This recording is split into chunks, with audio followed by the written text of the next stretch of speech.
you guys. How are you all? Thank you guys for being here. I am really excited. So I've been posting all throughout today, and I had shared a post and I had told you guys previously that there was a series I did on my channel when I first started kind of doing YouTube and meeting people. And it was called A Conversation with ... said creator. And I thought maybe I could do a second season, if you will, of this series. And we have a really special guest for our first creator I want to interview. So I'm going to bring her right up really quick. I just want to say hello to you guys quickly. Hey, Sparkles. Hey, Nay. Oh, thank you, Nay, for gifting 5 memberships. Thank you. That's so sweet. Who'd you get? I saw. Got you somebody, and now I missed it. Hey, Past. Hey, Pointer Lover, Preschool Granny. Adrian, welcome to the Hot Mess Express. B Crumbs, Neat Noodle, Alyssa, Christina, good to see you guys. Trying to get back into the swing of things. Hey, Hippie Chick. Oh my gosh, I was supposed to. Happy late birthday, Hippie Chick. I meant to get on Discord and tell you yesterday, and I think my life is just so chaotic. I have no excuse. It's my fault, and I'm so sorry. Happy birthday. Hey, Shelly Beans. Harlot, good to see you. Petunia, Sarah Bellum, all you guys, thanks for being here. Anybody that I missed, I'm going to go ahead and bring Deets up because we have a lot that I want to talk about. So, hello. Sorry, I had to unmute. Hello. How's it going? I'm pretty good. How are you? Good. I love that intro. It is so perfect for you, especially the makeup part. It ties into every aspect of you. It's so true. Yeah, I remember you got one from Christine after that. Yeah. You did I love such a great job on yours and criminalities. I was like, oh, you have to make me one. Yes, criminalities. Oh my gosh, it's so good. Yours is so good, which I love all yours. When you play that rap song, there's something about that song I love. It puts me in a good mood. Mercury in retrograde. Everybody loves that song because it's so true around in Krama land, Mm-hmm. Oh my gosh. Crazy place where we are. All these beautiful people. I know. I'm so excited to see you guys and so excited to see you. And I have some really good questions. I went through hey, Mayla's mom, thank you. I went through your channel, which you've done so much awesome stuff over there. It's really cool. I didn't even realize all the things that she had done. I really recommend if you guys hadn't been over there, actually, I know most of you have. And my first question is probably going to be because most of you know Deets, but if you haven't, you don't just do for one, you have amazing community conversations over there that are really important. Yeah. And you stay so unbiased. You are so unjudgmental, even in private. No, really, compared to me, because you just try to be so fair to people. And I can't say how much I appreciate that. And I love those conversations. But you've also done a lot of cases and a lot of unknown cases. I know. You had mentioned, so I don't know any of the questions that Allie's going to ask me, but she did tell me, she's like, I've been going through your stuff and I didn't know that you had talked about this or that. And I'm like, oh, well, that's, the channel got demonetized in December of 2022. And to get monetization back, the only way that we could make it work at that time, there were 2 of us. The only way we could make it work was to delete everything. Over 300 videos, over millions of views. I think 2-point-something million views. So much was deleted. So yeah, there's even a lot more cases that aren't even on there anymore.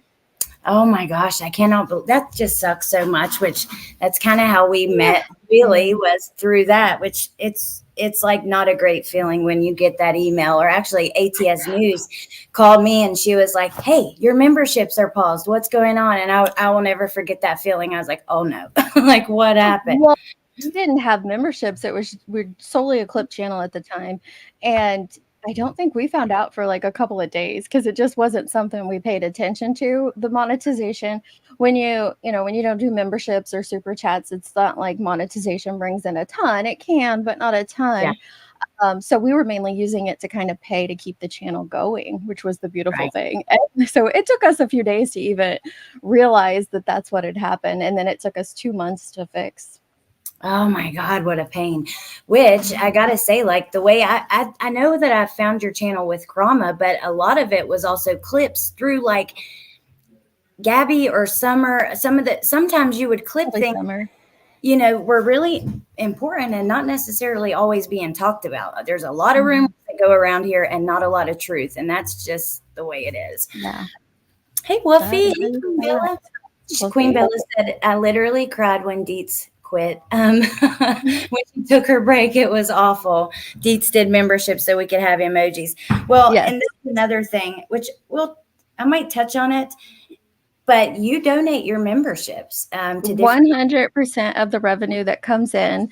And then I just go in and take a screenshot of it every month of what, YouTube paid me for the memberships. And then we decide where we're going to donate that to that month, because I didn't want to do memberships because I didn't want to do, like, you guys, like Allie, you put in work with your members only content, and so do a lot of other creators, and I didn't want to do members only content. So I'm like, what can we do to make it to where people would want to have a membership? If I'm not doing anything separate, like, why would they want one? So I just decided to donate it all. Well, I need to do more member stuff, but I try to do like special giveaways that I'll do like only for members and different things like that. That's a good idea. When I can't do the extra stuff. For Mother's Day, I got to send Mia a box. It was so freaking awesome. It had a wax melter, all kinds of tarts, makeup, body sprays, like all the good things. A Mother's Day box. Yes. So I love to do that. But okay, let's go ahead and let me ask you. I wrote, I doubt there is, but lots. Hold on. I doubt there is, but let's say there's someone here who doesn't know you or your channel. How would you describe yourself and your channel? Oh gosh, that's a tough question straight out of the gate. A chaotic mess, a beautiful mess. How about that? No, I think it's definitely a mixture of crama and true crime. I do not consider myself a true crime channel. I don't claim that, but obviously it's a love of true crime that even has me in this, little sector of YouTube. So, and when I do true crime, I like to do it a specific way, but so I think you get a mixture of both. For me, they're both the same. And I was just telling someone this morning, true crime and crama. The reason I think I'm drawn to them is I like to understand people, or at least try to understand people, like to understand where they're coming from, the conclusions on how they got there.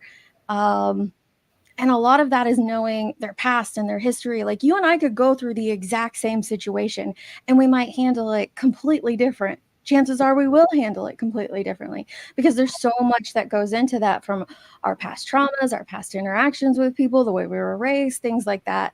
And I really just like to get to know and understand people. Yeah. And you can tell that based on like this survey, like questions you do and stuff like that of the chat. Yeah. Is you're really trying to understand where people are coming from. And, usually, even if you don't, I don't know, I just love the way that you can like try to make it work even when you highly disagree, or just trying to understand, like, and be kind through it. Because a lot of people can't do that when they disagree on here. There's not a lot of like kindness and understanding of that. But okay. And also, let me say, I wish that true crime channels did as much work as you do with fact checking and stuff, because you say I'm not a true crime channel, and it's like, but your true crime stuff, like, I feel like I trust you. A lot of times I want to see people's sources, which I still would with yours, with anybody. I want to see where you got the info, the articles, the court papers, whatever. But if you say something, I know, I feel like I know that it's true. And that's just, well, I'm going to try to. And then if we find out it's not true, we're definitely going to let people know, because I mean, there's just things that change, like, from digging into true crime, like the fact that you have today, it might end up changing and something new might come out. So you just have to address it and update it. But in my opinion, it's not easy to find the truth. But I think that's what we should all be doing, is striving to find the truth, especially when we are telling somebody else's story. And that's essentially what we're doing. Yeah, absolutely. It's kind of crazy when you think about it. There's a lot of responsibility that should be given to people that are telling people's stories, not just like regular stories, like the most traumatic things that could happen to you. Preschool Granny, thank you for being a member for 12 months, 1 year. Still love it. Thank you. That is so 1 year. Okay, so next question is, what initially brought you to YouTube? And I don't mean like listening to music, but what was the Mhm. first thing that you came to YouTube and started watching videos about? Was it true crime? Was it something else? It was true crime. Because yeah, before that it was just music and like DIY stuff that I would turn to YouTube for. I truly did not even know that there was live chat option on YouTube. I during COVID, I whoops, sorry, can't say that. I say No, all the you words on say my channel, whatever. so please I do rein me in. too. I try not to on others, but No, um I say the same thing. I hate watering down. I've heard I you say me it, and too. it's exactly what I say. I will not water down because it's serious stuff, and To it's desensitize you to yeah, it. yeah. So Um when But COVID during happened, 2020 or COVID, I started following like true crime on Facebook. And then when oh, of course, I gotta have Pib. I run on Pib. I don't think I would operate if I didn't have it in my system. But during COVID, I found Facebook true crime groups. I can't remember what case it was. It wasn't Gabby Petito. It was a case right before hers. Then Gabby Petito's, I joined a couple of groups there on Facebook that led me over to Twitter. And I found a really great group of people that were just doing true crime on Twitter and did stuff with them from Gabby Petito. Then Michael Vaughn went missing, and we all dug into that. Noah Claire, a couple other cases in between. And then Nerdy Addict. I'm sure you've heard of him. yeah, yeah, He's a part of, he went to Tennessee to take drone footage of Summer Wells' home. And so we all started digging into the Summer Wells case. And I just went on YouTube and typed in Summer Wells' parents interview, and a live popped up, and he was on the panel. And it's like I said, this was all like completely brand new to me. But there I saw, the father of a missing child live on YouTube. He was drunk off of his butt. It was on Ziggy's channel. He was screaming and yelling. And I don't even know if that first live I noticed that there was a chat going, but I was just amazed that, like, wait, here's this father of a missing kid, and he's here interacting with people. So I subscribed to that channel and came back to it like the next time they went live. I got a notification, and it just kind of slowly took yeah. off from there, finding that, oh, there's a whole community of this on YouTube. There's, chats and people and all the things. Yes. But yeah, I was definitely traumatized with Don Wells on my first trip to Funny, YouTube. I did like the same thing. I think I was so shocked when I saw that there were live chats and stuff. I came to YouTube watching like makeup videos and stuff like Mm-hmm. that. And I've always loved true crime. I would always fall asleep to like Forensic Files, Deadly Women, stuff like that. So when I came to YouTube, like of course after the makeup thing, I started branching out and I'm watching true crime like Stephanie Harlow, Danielle Hallen, like those kind of people. And then I found the live chat community and it was just on It's a from there. different world. Like, I would watch that stuff on Facebook. They post their YouTube videos on Facebook from, like, Stephanie Harlow and the chick that does the makeup. I would watch her on there. I watched the whole, Bailey um, yeah, Bailey Sarian, the Jeffree Star, and what's his Tati, name? yes. Well, The and triple Tati, and what's James that one guy? Charles or Manny MUA. Shane Dawson. Oh yeah. And when they did like that whole like docu-series or whatever, I can't remember if that was before I had found YouTube live chats or not, but I'm pretty sure I watched all of that through Facebook. So yeah, finding the live community on YouTube is a completely different realm.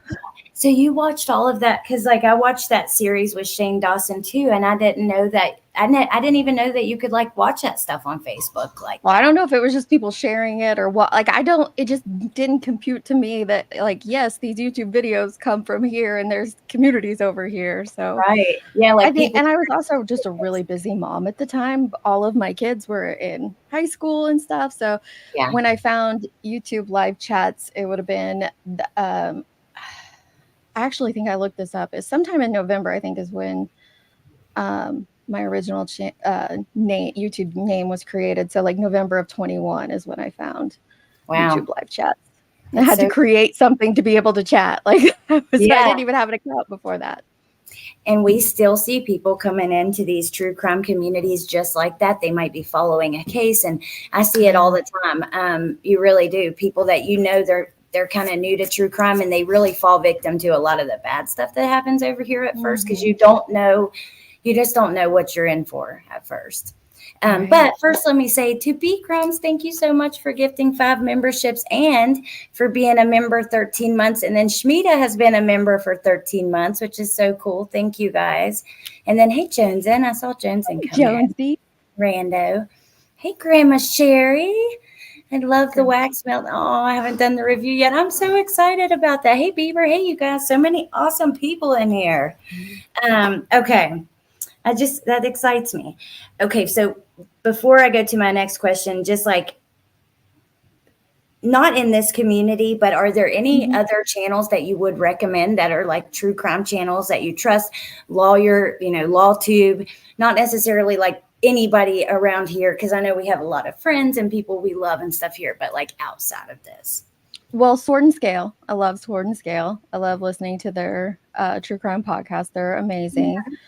I'm trying to think of some good true crime ones. Without looking, I can't think of any off the top of my head. I used to recommend Plunder, but now I don't even know if I feel comfortable doing that.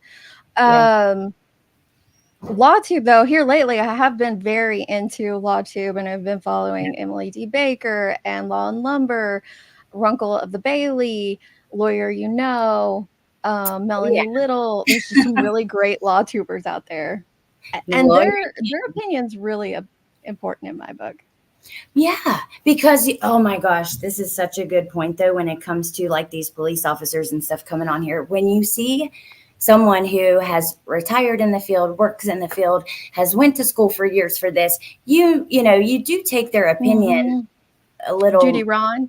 I love him. Said, retired law enforcement. He's like one of the few retired law enforcement officers that I would recommend to people who don't know anything about YouTube. Yeah, it's unfortunate because there's a few I would definitely not recommend. And I don't want to even, we don't have to even get into that, but yeah. Okay, so let's see. When was your first experience with true crime? Not YouTube, just true crime, period. When did you first start watching it? Well, I didn't.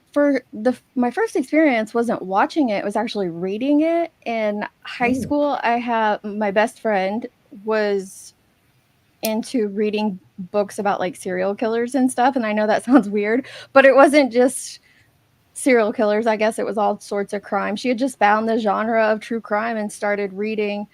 I think the first book I read was actually about Gacy.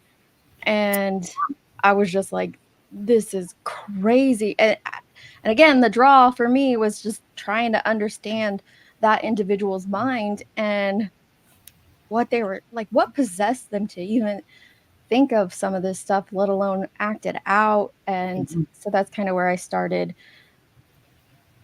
partaking in true crime, was through books in high school. I ended up writing a report on it, I think my sophomore year, on some case. But then I love documentaries of any kind.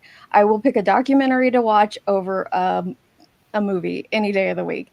So then it kind of just led into some true crime documentaries and stuff that led me into like digging into it on social media. Yeah. Oh, awesome. That's so cool that it goes all the way back, like before the internet, to books. I remember my first like experience seeing true crime and even caring I was so little. I think I was like 5 or 6, and it was the OJ trial. My grandma was watching like every day.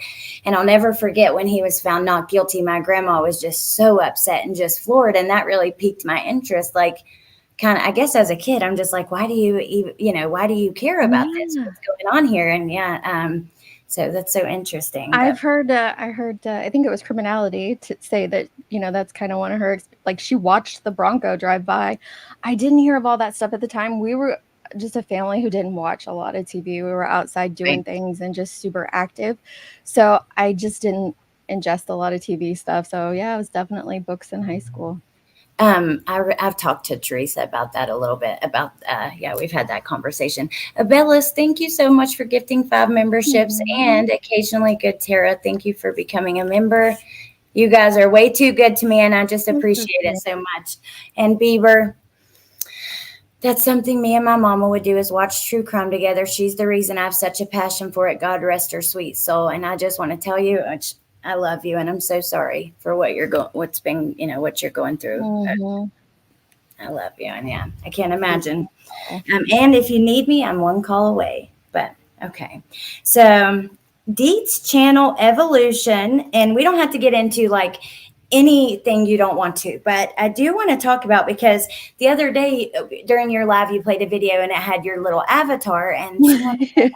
that avatar, which I loved it too, which I like to see. I mean, I don't care. I like to see you, but um, the evolution of the channel, it's kind of went through some things. You used to Mhm. be just an avatar who didn't show who you were, and now you obviously do, but yeah, what was like, do you have any thoughts on that, or what was that process like, and was it scary, like, even though you're beautiful, and No, I'm thank you. curious if it was scary, like showing your face at first when you hadn't for a while, or for No, so me and a friend that I had met online had created the channel, and the the idea behind what we wanted to create was videos, just basically like one video a day, and it would have been like multiple clips of the channels we were watching. So say like you and MJ or and Chasing Truth and Jones, and we're all live today. It would have been like little clips of what you guys were talking about, whether it be trauma or true crime related, just to let people know like this is what the community is doing. Well, that got extremely hard to do, like impossible. And so that led us into just doing clips of what other creators were doing and things like that, and then sprinkled in true crime in there. My favorite thing to do, and I still like to do it today, is to make compilation videos, like when we line up or when I line up interviews or information, or just kind of go back and forth on what was said and then what was said later. I just enjoy doing that, so I had a lot of videos like that. And again, it wasn't until we got demonetized, which was during the Idaho 4 case. I was doing a lot of content on that. And we dug in and figured out like basically what YouTube wants. YouTube wants our faces and they want our voices. They don't like it if it is just an avatar, or if it is an AI voice. They don't like that at all. They're gonna kick it out. And so when I had told our partner, like, that's what we need to do, and then they're like, she didn't want to do that. And her reasons were understandable. Um, but I had no problem with it. I just continued not showing my face because at that point it was fun to right, just be anonymous and behind, yeah. an avatar and people not knowing. But it wasn't actually until JLR started harassing me that I showed my face. Oh my God. Well, I want to talk about After that he a little contacted bit. my yeah, business for the first time. So. Yeah, you've been through some stuff, and in a little bit, we're gonna kind of go a little more into that. Not necessarily him, a Mhm. little bit, but yeah, I don't know. I feel like if I was not showing my face, and like that anticipation of like finally showing it would be like, oh, so nerve wracking. I But warn people, I'm like, look, it's gonna be a big letdown. Because everybody thought from my voice alone that I was a super young woman. Like, I'm not young, I'm not the prettiest, I'm not ugly, but like, just let you know, don't be forewarned. I'm not a 20-year-old, I promise. yeah, which I love your voice, but yeah, I think it's so relaxing, which I've heard a lot of people say that. Okay, so then I was going to go into your approach, which we've already kind of touched on that, because it's unique. A lot of time creators that do talk about true crime, which, by the way, speaking of your compilation videos, they're great. I love those. Like when you just did the Karen Reed ones, those were really Yeah. good. A lot of people that have true crime channels, they won't cover the drama on their channel at all, Yeah, and to it's create a almost like second channel. taboo. But you do it proudly, and you're like, yes, I do both on my channel, and I respect that and love that so much. So did you ever think about, have you always wanted to do both things, or did you ever have the point of where you're like, I want to separate the two? Because I can understand why people do that, but then again, the trauma is about true crime It's because it's cases. crime, Yeah, right? so The it only makes reason that there is a trauma community is because we have true crime. So yeah. to me, they're the same. I think I view trauma a little differently than others, and that's fine too. But one of the things that I got fascinated with when I found this little sector or back alley or armpit of YouTube, whatever you want to call it. But one of the things I got fascinated with is the fact that this community had formed.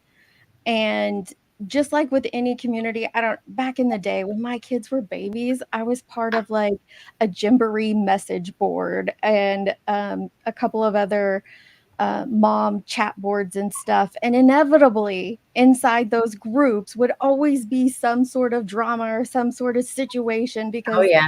when you put people together, especially women, we're going to do what we do. It gets, Yeah. explosive at times. And I just get fascinated with the whole when as it pertains to true crime, I like to remind people that it's not like you hear a lot of people say like the case has got like Sebastian's case has gotten so messy. I'll use that as a recent example. His case is where it needs to be with law enforcement, but the online community or the online perception of his case has absolutely gotten messy. And I like to separate the two because they are a two separate, entities. And there's this I don't know what to call it, but it's almost like there's this beast that happens online surrounding cases, and I find it interesting, but I don't feel the need to separate it as it pertains to, like, two separate channels, but I do try to separate it as it pertains to, like, videos and lives, like, if Right. it does happen sometimes where we're talking about trauma and we bring up cases, obviously, because 'cause we're in the true crime sector, but I do like, if we're gonna do true crime, I do try to keep that separate from the trauma stuff. Yeah. I've noticed you do that, actually ending lives and then like starting a separate one, Yeah. which that's just respectful. But to me, unless you were doing drama that was like not related at all to true crime, then I could see like separating it. But it makes sense to me not to. But I just love the way Mhm. you're like so proud about it, because I've heard you talk about that before and be like, some people separate them, not me. It's trauma is because Well, of true crime. look at how intertwined they're becoming anyway. We're seeing more and more cases that are affected by the online noise surrounding the case. We've seen it in Delphi, we see it in Karen Reed.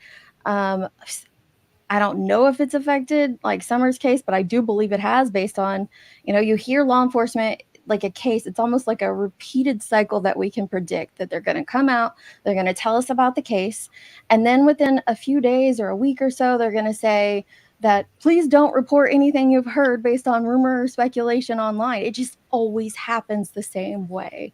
And Yeah. so they just kind of take on a life of their own. I truly do believe that YouTube has hurt Summer's case, and I do want to I Mhm. want to talk to you about several cases in a minute, but yeah, just maybe I'm wrong about that. Maybe it hasn't. And it's crazy because I watched this with Sebastian. I'm turning my camera off because I'm going to go smoke in a second, but I Oh, watched what's happening with his case, and it reminds me so much of Summer. And it's even, people are outraged at Seth, and I totally understand that. Outraged at things said by both sides. I do understand that. But, the same with Dawn. I have seven alibis and you ain't got none. Or, mhm. the rapture and all the things. And there was like, just because you don't agree with the things they say, I don't know. I think it's okay to talk about and have opinions about the things they say. However, it has like gone to a really dark place. Ugly place. Mm-hmm. Yeah, I agree. I think that I've said it before, and I don't know if others feel this way or not. When it comes to Michael Vaughn's case, it doesn't matter what case it is. It always divides into sides, guilty, not guilty. A group of people will think that this parent's involved or they're not involved, and it goes either way. And so when I was talking about Michael Vaughn's case, like, yeah, there's questions I have, but that doesn't mean we attack these parents. And Yep. I felt the same way with Dawn and Candace. Like, I don't agree with them. Do I like them? Would I hang out with them? Would we be, getting lunch together? No. And contrary to what some people said, I've never met them. They're just not, the people I would jive with. However, law enforcement hasn't given us anything for either of those parents that I just mentioned as to being connected to their child's disappearance. So I do think that they should be afforded a certain amount of grace when it comes to them. Now, does that mean we can't talk about what they're saying? Of course not. Of course we should talk about what they're saying. But there's a difference Uh-oh, I don't know between what I did talking there. about. Did You you cut lose out us? for me for a second. Yeah, just for a Uh, second, but I can hear you now. Sorry. okay. I was just saying that there is a difference between talking about what these parents have said and then just being nasty to these parents and, saying atrocious things and dragging them for filth. There is a difference. And Yeah. it's completely understandable to feel like this parent is involved or guilty. I think that we all come to these like instincts or gut conclusions when we first hear a case. But I just think that we should be very careful, especially in 2024 when it's not people mention cancel culture a lot. I don't think there really is a cancel culture anymore. It's character assassination. It goes into completely assassinating a person's character. And without Yep. any proof of anything, I don't think we should be assassinating anybody's character. Yep. I completely agree. And, I had to Oh, stop you're watching breaking it. up for me. I don't know if it's me or you. I think you're breaking. I hear you good. Hold on just 1 second. Give me just 1 second. Is she breaking up for you guys or is it just me?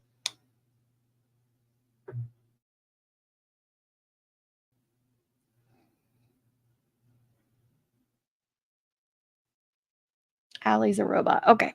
Just making sure. She said she was having internet trouble before the I'm trying to get stream. you. No signal in the smoking section. No signal in the smoking section. Can you hear me now? Yes, I can hear you now. Yay. Okay. Yeah. So I'm trying to work out some really awesome new equipment that I got, but it's my first time using it. So it's just kind of, but thank you for staying here with me and of course. No problem. But yeah, I can't say this enough. I've said it a million times. When I covered Summer's case in the beginning, I was doing exactly some of the things that I see now, and I'm just like so grossed out by. I didn't realize. I don't think that I don't know. I didn't realize the impact that I could have even being a small nobody little channel. And I was making accusations. No one's been arrested. And I've said this so many times. I know I've said it to you a million times. And I still get comments when I say, like, I made a post, like, this community is so depressing right now. And someone's like, well, you talked about Candace and Letitia. And I'm like, but, well, talk about Letitia all you want. Like, come on. She's been found guilty in a court of law. I think it's fair game. But with Dawn and Candace, even if you don't like how they act, and let's be real here, in that case, we at least have a sheriff who came out and said they were not cooperating. It is still not okay to accuse them. And, there's been no arrest. Here we are. I cannot believe, in 6 days. I know. Oh my God. 3 years. Can you believe that? No, it is so freaking sad. That's the first time I actually saw you was when you went to Tennessee in 22, I think it was. You live. I don't know if it was live stream or some videos, but I watched some of what you did down there because I remember you going into the woods and you saw like a sign or something, or maybe it was something else. I don't know. But I just not into the woods. You were driving through them, and I remember you recording that. So I didn't do live streams down there. I think I did one from the hotel, like at the end, just hanging out, but I made a couple of videos. I think I would even do that differently, but I just wanted to see for myself and see the area, which I'm so glad I did because I think it looks very different in person versus online. But yeah, I don't know. There's still not been an arrest, and it's been 3 years. Surely I would think if there was any evidence that I remember when Dawn had that probation violation, I remember thinking like everyone thought, and then he was released. And at that point I was kind of like, well, maybe I'm wrong because you know what? None of them are professional trained people who are trained to speak with media, people who know how to handle these situations. Of course, they're going to be acting off the wall. Their child is missing. Like that'd be when I'd be losing my mind too. So I don't know. I think appreciate. one of the things that I don't see from some creators, and I'm not going to mention names because I probably couldn't even if I tried, but like one of the things, that I hear them say stuff like, "Oh, the parent of a missing child wouldn't do this and wouldn't do that." But then I know for a fact that they've covered a previous case where the parent has done that. But the fact remains is, and this just comes from personal experience of going through a traumatic situation, like you don't know what you would do. We honestly don't. And we all probably would react differently. But we have no clue how we would react in these situations. And hopefully we don't have to find out how we would react in these situations. So Yep. God forbid that we ever did. And I can tell you what, none of us are perfect. And the way that they pick apart, I see these people pick apart the silliest things like, oh, he said this way. Did you hear his tone? And it's like, oh my God, I would definitely do stuff like that. I'm so awkward. I know I would. I'd be doing stuff that would get picked apart. Have you ever asked people offline about a true crime case and got like a completely different reaction, or like if you ask them specifically about a case, like their reply is something so completely different than what we hear like in our little community? It's Oh wild. yeah. If you Yeah. haven't, I definitely recommend doing it, because I don't know, I think it just gives me more insight into common sense if you ask people that aren't a part of this community or people that are just living day-to-day lives. Like, here's the case, this is what happened. This is, when the child went missing, these are the circumstances. What do you think it is? And most of the time it's just an easy, logical explanation that they come up with. But here Yep. on YouTube, we pick everything apart. Yeah, Everything. We do. absolutely. You're so right. My parents are so removed from any of that kind of stuff. If I talk to them about anything true crime or even the news at all, their opinions are so like what you said, completely different from what we see on here. Just very simple, answers to whatever it is, or just yeah. I think that it's good to do that. But if you don't have people around you that are into true crime, like that's what pushes us into these little circles too, in a way. Oh, I Okay. know. It brings you back because you want to, it's my husband's not really interested in true crime. He'll listen when I talk about it or occasionally watch like a documentary or something. It was really cute. The other day, I have a little story here. Like, I can't even remember what show it was.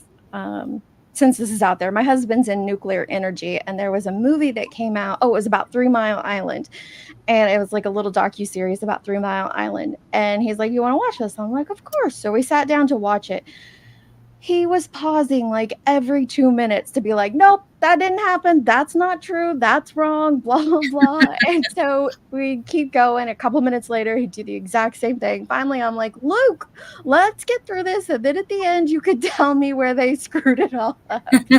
But the other day, he asked me, he's like, "Hey, do you want to watch the Gabby Petito documentary? And you could tell me every spot they get it wrong." So we Oh, did. that is awesome. But yeah, he's like, this is not reality. Yeah. Which, yeah, documentaries, like after digging into cases myself and watching some of these documentaries that come out, you can point out the things they get wrong. It's pretty Yeah, crazy. you Some of can. them are really lazy with it. Okay, so the next part of this kind of goes into what we're talking about already. Have you seen, which I've kind of seen, this evolution of this little community, which I kind of came from the Watts community. I think that we're like several communities merged together at this point, I think so too. yeah. And I think that to me, I've seen this evolution of the community, and even recently, it's constantly evolving. But sometimes it feels like the truth doesn't even matter anymore because it's all about we can sit around for hours and just talk and whatever, shoot the shit about all these different things, and none of it's true. It doesn't even matter. It's like they get so caught up in it. Also, the bash for cash type things, like I don't know. To me, it's constantly evolving, but right now I've seen it in a negative way. I'm curious, have you seen like that evolution? Well, I haven't been here as long as you have. I was not on YouTube or in any communities during the Watts case. So I think, your experiences are going to be a little bit different. But just from, and then, when I did do clips of certain creators, of course, I had to go back in time and I did see some stuff that they were doing during that those cases and stuff, and it is a little mind-blowing. I thankfully missed the whole bash for cash era that seemed to happen on these YouTube streets, but I feel like it's still going on, just in with a different name or something. But Yeah. yeah, I get what you're saying. Like, I do see it. I can't think of what the right word is for it, but it's definitely accelerated. Like, we are seeing Sebastian's case, the online noise was definitely accelerated in his case way faster than any other case I have seen before on, or at least in this community online. And I see that with drama and stuff too, that yeah, it gets accelerated really fast. And Yeah. another thing I notice is people, I don't know if it's just the people or if it's what YouTube does to you. They get like extremely paranoid and blame others for things that Oh, they yeah. probably have nothing to do with. Oh, And yeah. it just kind of blows my mind, because chances are they wouldn't think that if it was a face-to-face real life situation. Well, actually, you can't. That my next question for you is gonna kind of be about that. But so for me, I feel like in the Watts community, there was a lot of fights and drama, but it was different. And when I found this, like, and I think that community somewhat merged with this anti-tragedy pimp thing too, in a way, or some of the people frequent both places, right? And Mm-hmm. at a period in time, I was seeing so many people stand up against accusing parents, accusing anyone without proof, and things like that. And that really opened my eyes up and changed things for me, like in a positive way. But now I'm seeing some of those people, and not even necessarily creators, but even chatters and stuff like that, going to lows like they used to stand completely against. And it's just a different set of people and a different set of parents now. You know what I mean? It's hard to watch. I think that, like you said, new people, new places, but it's the same story, right?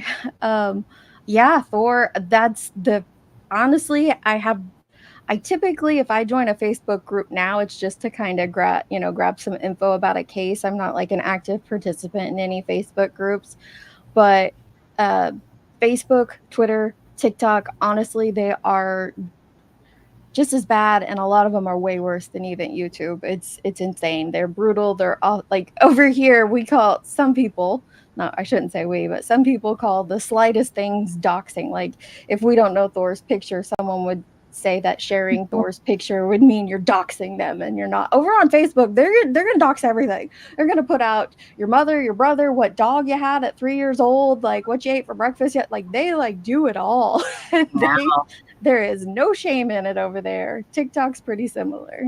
I'm glad I've missed the Facebook true crime, because I'll look in a Facebook group for like information, but I don't ever care about like random comments and stuff. I'm looking for Yeah. news posts and things like that. But TikTok, oh my God. People, that's another place. The truth does not matter. It's just whatever gets people's attention and gets them to watch that little 2 minute video or whatever. And yeah, it's really unfortunate. Now, so this next thing I want to talk about briefly, I watched all of this go down, and it blows my mind how I still hear people say that something completely different went down than what it did. So I'm going to just briefly mention this Little Fires Everywhere live that you did. Now, it never happened to be what it was going to be. However, I remember It's that's a why lie that I can't get rid of. It's like it's tied to my name for some reason.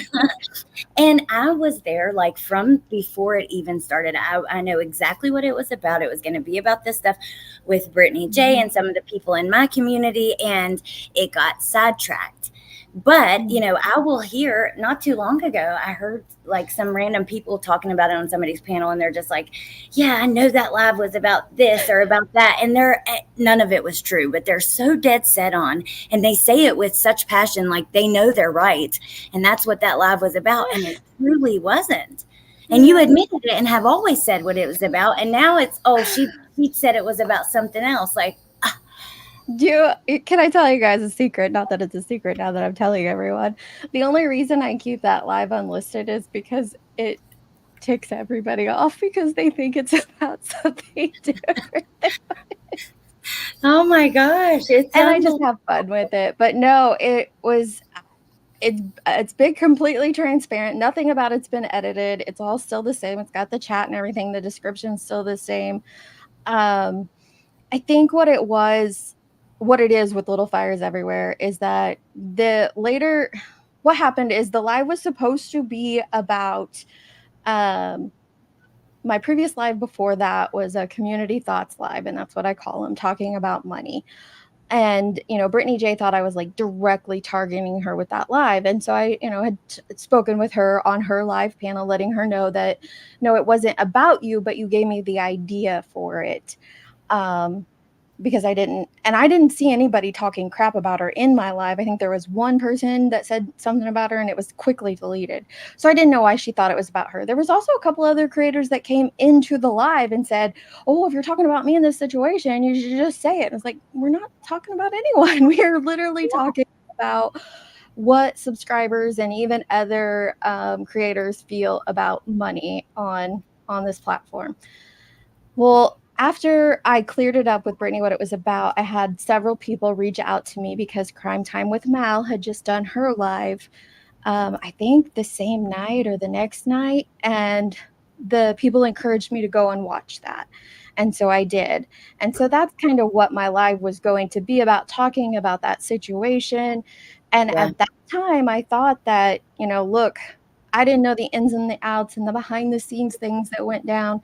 And I was going to let people know that it is completely okay to, feel bad for Mal and all those other moderators and subscribers who are hurt and harmed by, their words. It's okay to empathize with them and stand with them, and it's still okay to enjoy Brittany J. That's how that conversation was going to go. Do I feel differently now? Yeah.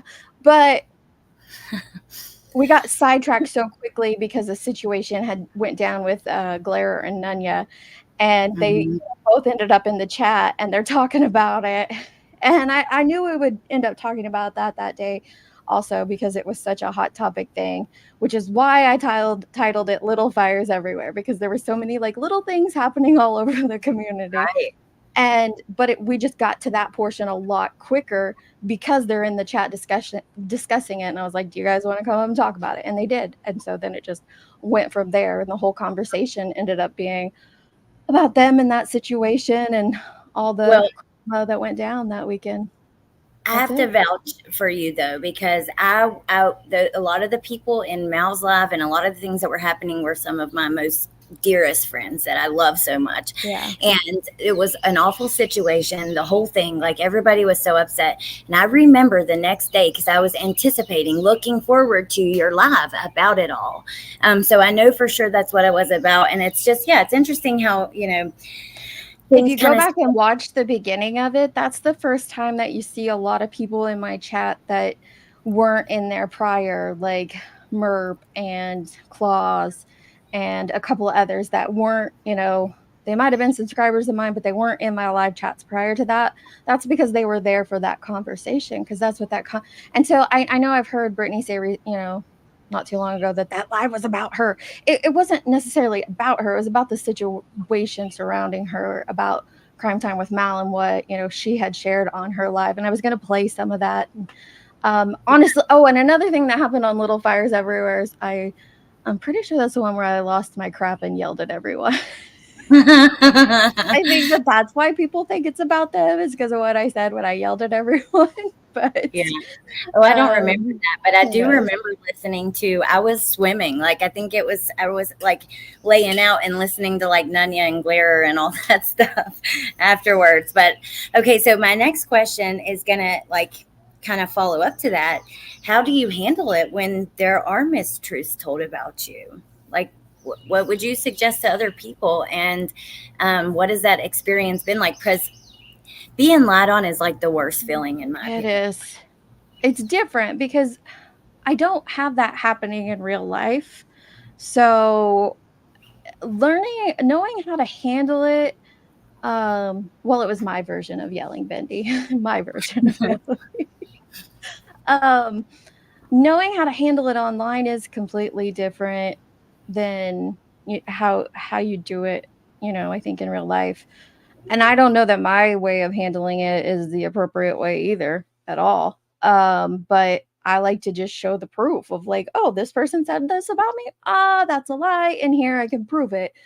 But here lately, I've just kind of gotten to the point where it's like, people are just going to keep running with stuff like after you've been called a fake federal agent or that you're connected behind the scenes in this crime or that crime or that you're plotting and scheming with this person and that, like after you've had so much stuff put on you, you just kind of get to a point where you're like, okay, whatever. Yeah. I can't keep disproving this stuff. Yeah, it's just like such a bad feeling when if you can prove it, I feel like prove it. But if you can't, it is at a certain point you just have to do like you said and not let it affect you, which is really hard to do. Well, malicious intent's right. You can put all the proof out sometimes and it still doesn't matter. People still don't care. They Oh my still God. will believe their favorite creator. That's the weird thing that happens online that like I watched and I'm still kind of processing and watching is the relationships between subscribers and creators and how you could have this creator who like Allie, if there are some people in your chat, whether you like it or not, that if you came live tomorrow and just started talking shit about me, they're going to come in here and start talking shit with you. The same ones that are saying, Yep. oh, Deets is great and lovely to date. Like, it's just so weird to watch the shift happen online, and it happens a lot.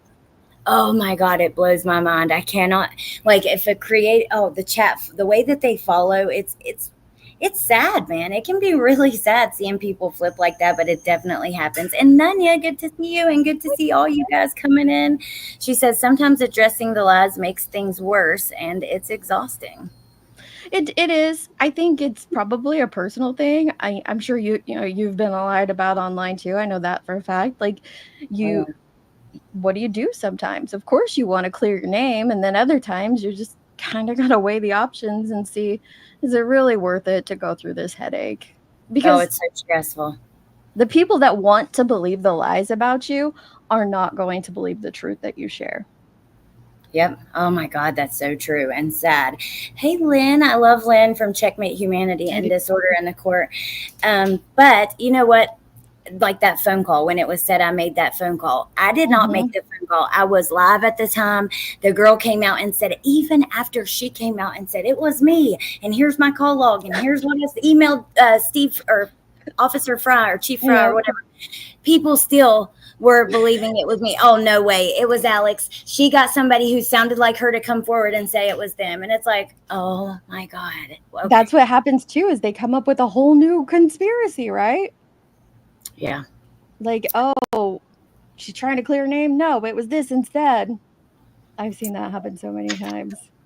Okay, so now I want to get into some case coverage, which is still some of it leads to some of the trauma stuff and just all kinds of stuff. But I want to say, your case coverage is impeccable. Like I said at the beginning, it's thorough, it's factual. I know you can say I'm not a true crime creator. More true crime creators need to do that. They need to check. I see so many people not even know what they're talking about.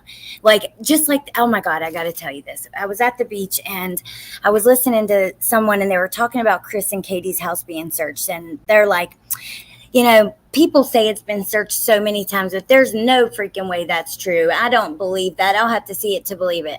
Took me so easy to verify. Yes, 2-minute search. And it's like, emergency services who helped with the search have said it's been done at least 10 times. They spoke with a local news station. It's so easy to find. Why do people not do that? I guess it's less dramatic. I don't know. It's frustrating. It's so easy to just look up and verify stuff. Now, sometimes it's hard and messy. Sometimes it's hard to sift through all this stuff because a lot of our information that we're getting about true crime cases, we are taking off of social media and it can contradict itself. And so you're pulling your hair out trying to think, which is it? Is it the 28th or the 29th? Like I'm speaking on a specific day, like which is it? Like, because so many things are saying something different. But sometimes it can be as easy as that, like just to go and quickly search, like what were the searches done on Sebastian Robin and that, or Rogers, and that stuff comes up really easily.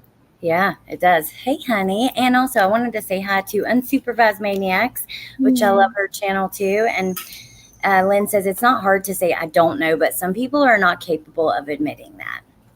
I think people are afraid it makes them sound dumb if they say, I don't know. I would rather say, I don't know, but I'll look into it for you than to tell you something that's wrong. And I would say, like, come and apologize for it, but most people don't even do that. They just keep moving on with Yep. whatever they ran with. So you okay, so you deleted those 300 videos. So this is not Mhm. actually your oldest videos on the channel, but currently right now, if you go to your videos, I was doing some research before this, which, looking through some of your stuff, and some of the first videos, I want to talk about some of those cases where you stand now, some of the bullshit that happened surrounding them. And the first one I saw was Quentin Simon, which I think that is probably one of the cases that like drew me to your community, or that side of the community, Mhm. because it was such a fucking mess. It That was horrible. you stood up. I saw one standing up for Billy Joe. I saw. So I'm just curious. Have you noticed how, number one, nobody's following Leilani's court updates? I mean, a few They're people. not. Melissa did. I shared out you and Melissa covering her court updates the last couple times, and I haven't seen anybody else covering it. Why? I mean, that's just so sad. With Burden not doing content like she used to, Yeah. there's not a lot of channels that like follow the case all the way through anymore. And I don't know why that is. And I'm talking about myself included there. I mean, I didn't give an update on Leilani's case, but you're right, it is sad and heartbreaking. Well, it's I don't because know what that is. that's where the facts come out. Like, it's, Mhm. of course, it's interesting when something first happens to kind of see, but you don't actually get the truth unless you do follow it through. And I always use Gannon's case as an example, because at the time, whenever Letitia was first arrested, a lot of people were saying Al was involved. We had Gannon's Yeah. friends' parents coming out and saying he was involved. And I mean, it was intense. And come to find out, they had every movement he made, and he had absolutely nothing to do with it except fighting with her on the phone to try to figure out information to find Gannon. And how sad is that? But that's where the facts come. So why are That people was not? so hard to hear in court too. I didn't know about Gannon's case until it got to the trial phase, and I actually decided not. I went into Letitia's trial like you're doing, Karen Reed's. I decided not to look up any of the past stuff about Gannon's case and just pretend to be a juror and watch it as a juror. And oh man, that was a God. heartbreaking one to watch. But That case. as far as like Leonie's and how do I feel about Quentin Simon's case now? I felt from the beginning Leilani was involved in some form or another. However, I still stand on this. Stood on it then. I'll stand on it today until there is information that you know leads us to put her as a suspect, or even to go further than that. Like, I don't think we should be attacking them. And she was named a suspect very early on. Mhm. And so I think my issue with the noise surrounding Quentin Simon's case is that you had this little baby go missing. And within, what was it, 3 days, they're naming Leilani as a suspect and they're searching a landfill. Law enforcement was doing what more could law enforcement have done than what they did? And when we listened to all of those pressers from Chief Hadley and all of the information that they were giving us and keeping us up to date, we knew that they were doing everything they possibly could. So I just did not understand where some people were coming from, that Oh they God. wanted law enforcement to jump the gun. It's like, do they not realize how this has to play out? It has to play out in a certain manner, or it's going to be detrimental later in court. And I think it's just people have a lack of understanding of how our law works on all sides of the judicial system, from law enforcement to court to district attorneys and judges. And I think that there's just a big misunderstanding of how this has to play out. Well, I even think they I were did. doing a great job. I do too. And even I did, that's why I mentioned earlier, like people that are new to true crime, they get pulled in and they fall victim to the downsides of these little groups. But oh my God, I'll never forget BHB saying like Chief Hadley's not doing his job and all the things. Oh, Oh my God, what, like you said, what more could they do? And then the protesting going on outside the home. And I just have to ask you, like the baby crying, like them playing it the, oh blew my mind. I don't think that I was as turned off by people's reactions online as I was during the Quentin Simon case. Like the way everybody was acting in that case just it blew my mind. It's just not something you see in your day-to-day life. Like just people coming together and acting this way all around. It was just mind-blowing. Law enforcement were doing what they needed to do. What is it? GBI was involved. Everyone was involved that needed to be involved. They were all working so hard, and then there were still people that turned it into something.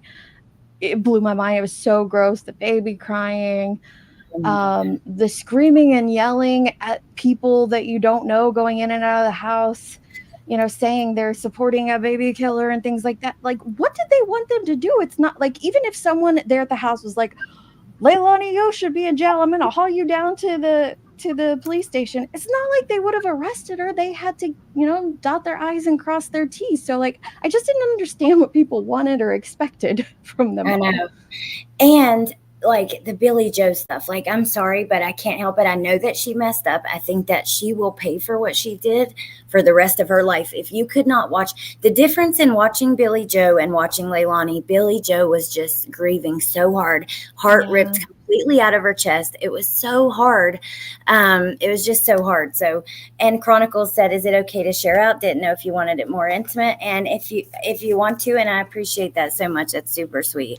But yeah, I agree with Billy Joe. A lot of people, I think, I will give this to a lot of creators that you might call bad actors or whatnot. They do have a very good ability to twist the facts into something that, sounds good for them and sounds good for a conspiracy or this or that. I don't think she should have been arrested or anything. However, I will say this. I have a friend online who has a connection to Billy Joe through her other child that was in prison. The connection the friend has is they personally know the young man that was murdered. And so I did have a different perception of Billy Joe, but to me, it didn't play into what I felt about, Quentin's case specifically, or at least tried to compartmentalize it and keep it separate from that. I don't think that she, set out to raise two murderers, but at the same time, you can't deny that fact that it happened, and it's weird and rare. But I agree with you. Like, she's going to be punishing herself for the rest of her life. There's no coming back from that. Sad. It's so freaking horrific. I just can't wait to see what happens. I just can't wait to follow it all. That's what I want to do. I want to know the facts. Like, I'm so invested in some of these. I could not imagine not waiting for the trial, even if it takes like Gannon's years and years and years. Well, they'll be back for the trial. It's like that period in between that they disappear for. Yep. Nunya says, to me, this moment is very similar to Quentin Simon minus the people out front. I agree. It's very Quentin Simon-esque. The online noise does feel very similar. Seems like a lot of people found what worked for them or watched what worked for others, and now they're putting that into practice. And is that right? Is that wrong? I think that's up for each individual person to decide. Yeah. Okay. So, another video I saw on your channel, which I remember it happening and it was awful. And I just want to get your perspective.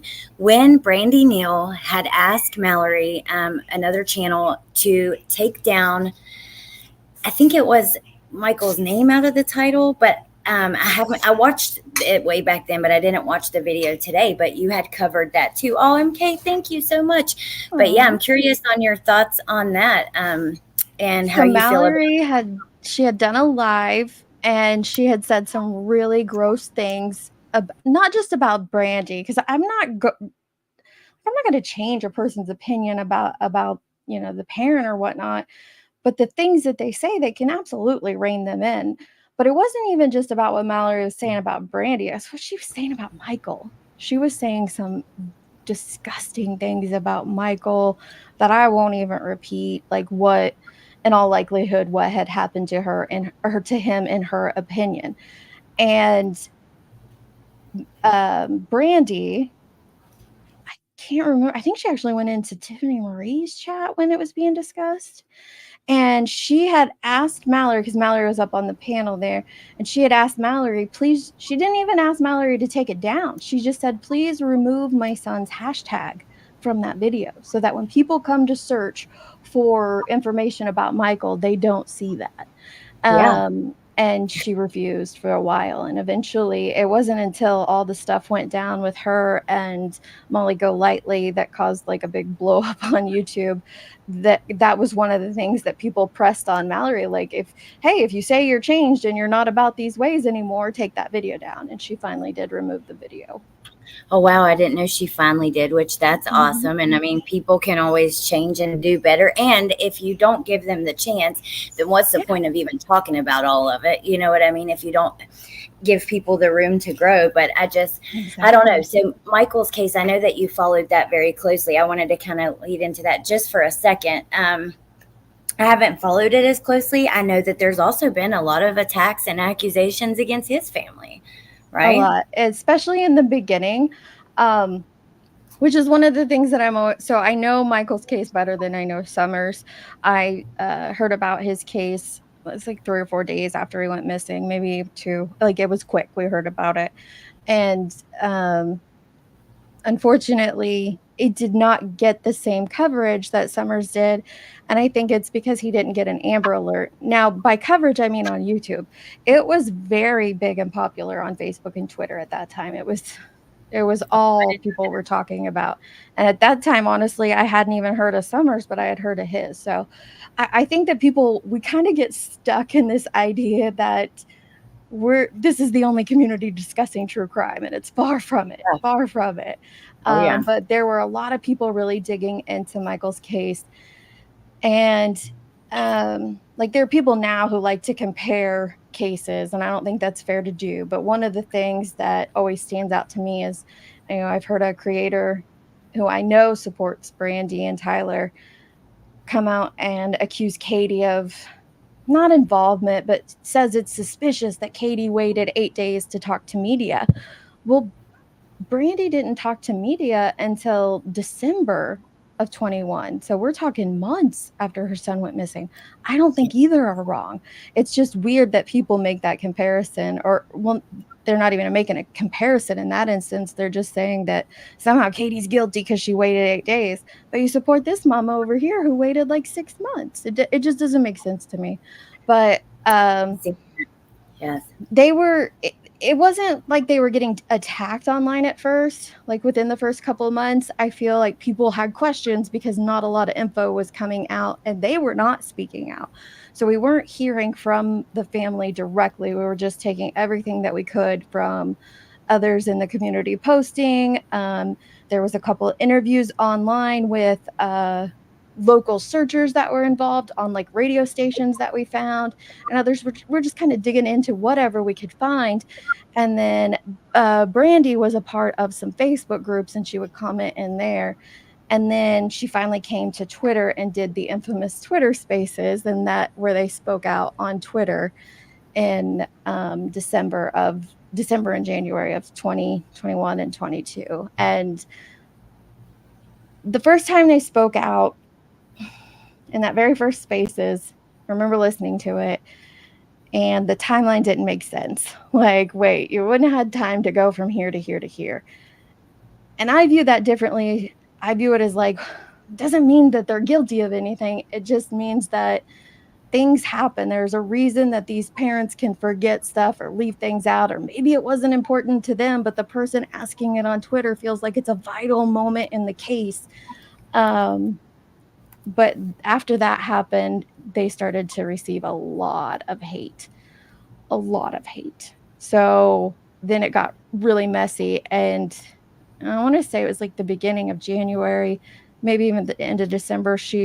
Brandy started coming over to YouTube, and I think that that's kind of where public perception changed about the case, and you ended up having a divide of like YouTube creators and Twitter people, and they even came up with a name for the Twitter people. They called them Twitter weasels and all this stuff, and a bunch of information was leaked. It was a little crazy, but there was a group of people that were very hateful to Brandy and Tyler, and I'm still of that mindset of we don't know, and law enforcement has never officially cleared them because they don't clear parents or people in missing persons cases, but law enforcement was always adamant that Brandy and Tyler were working with law enforcement and doing everything they could.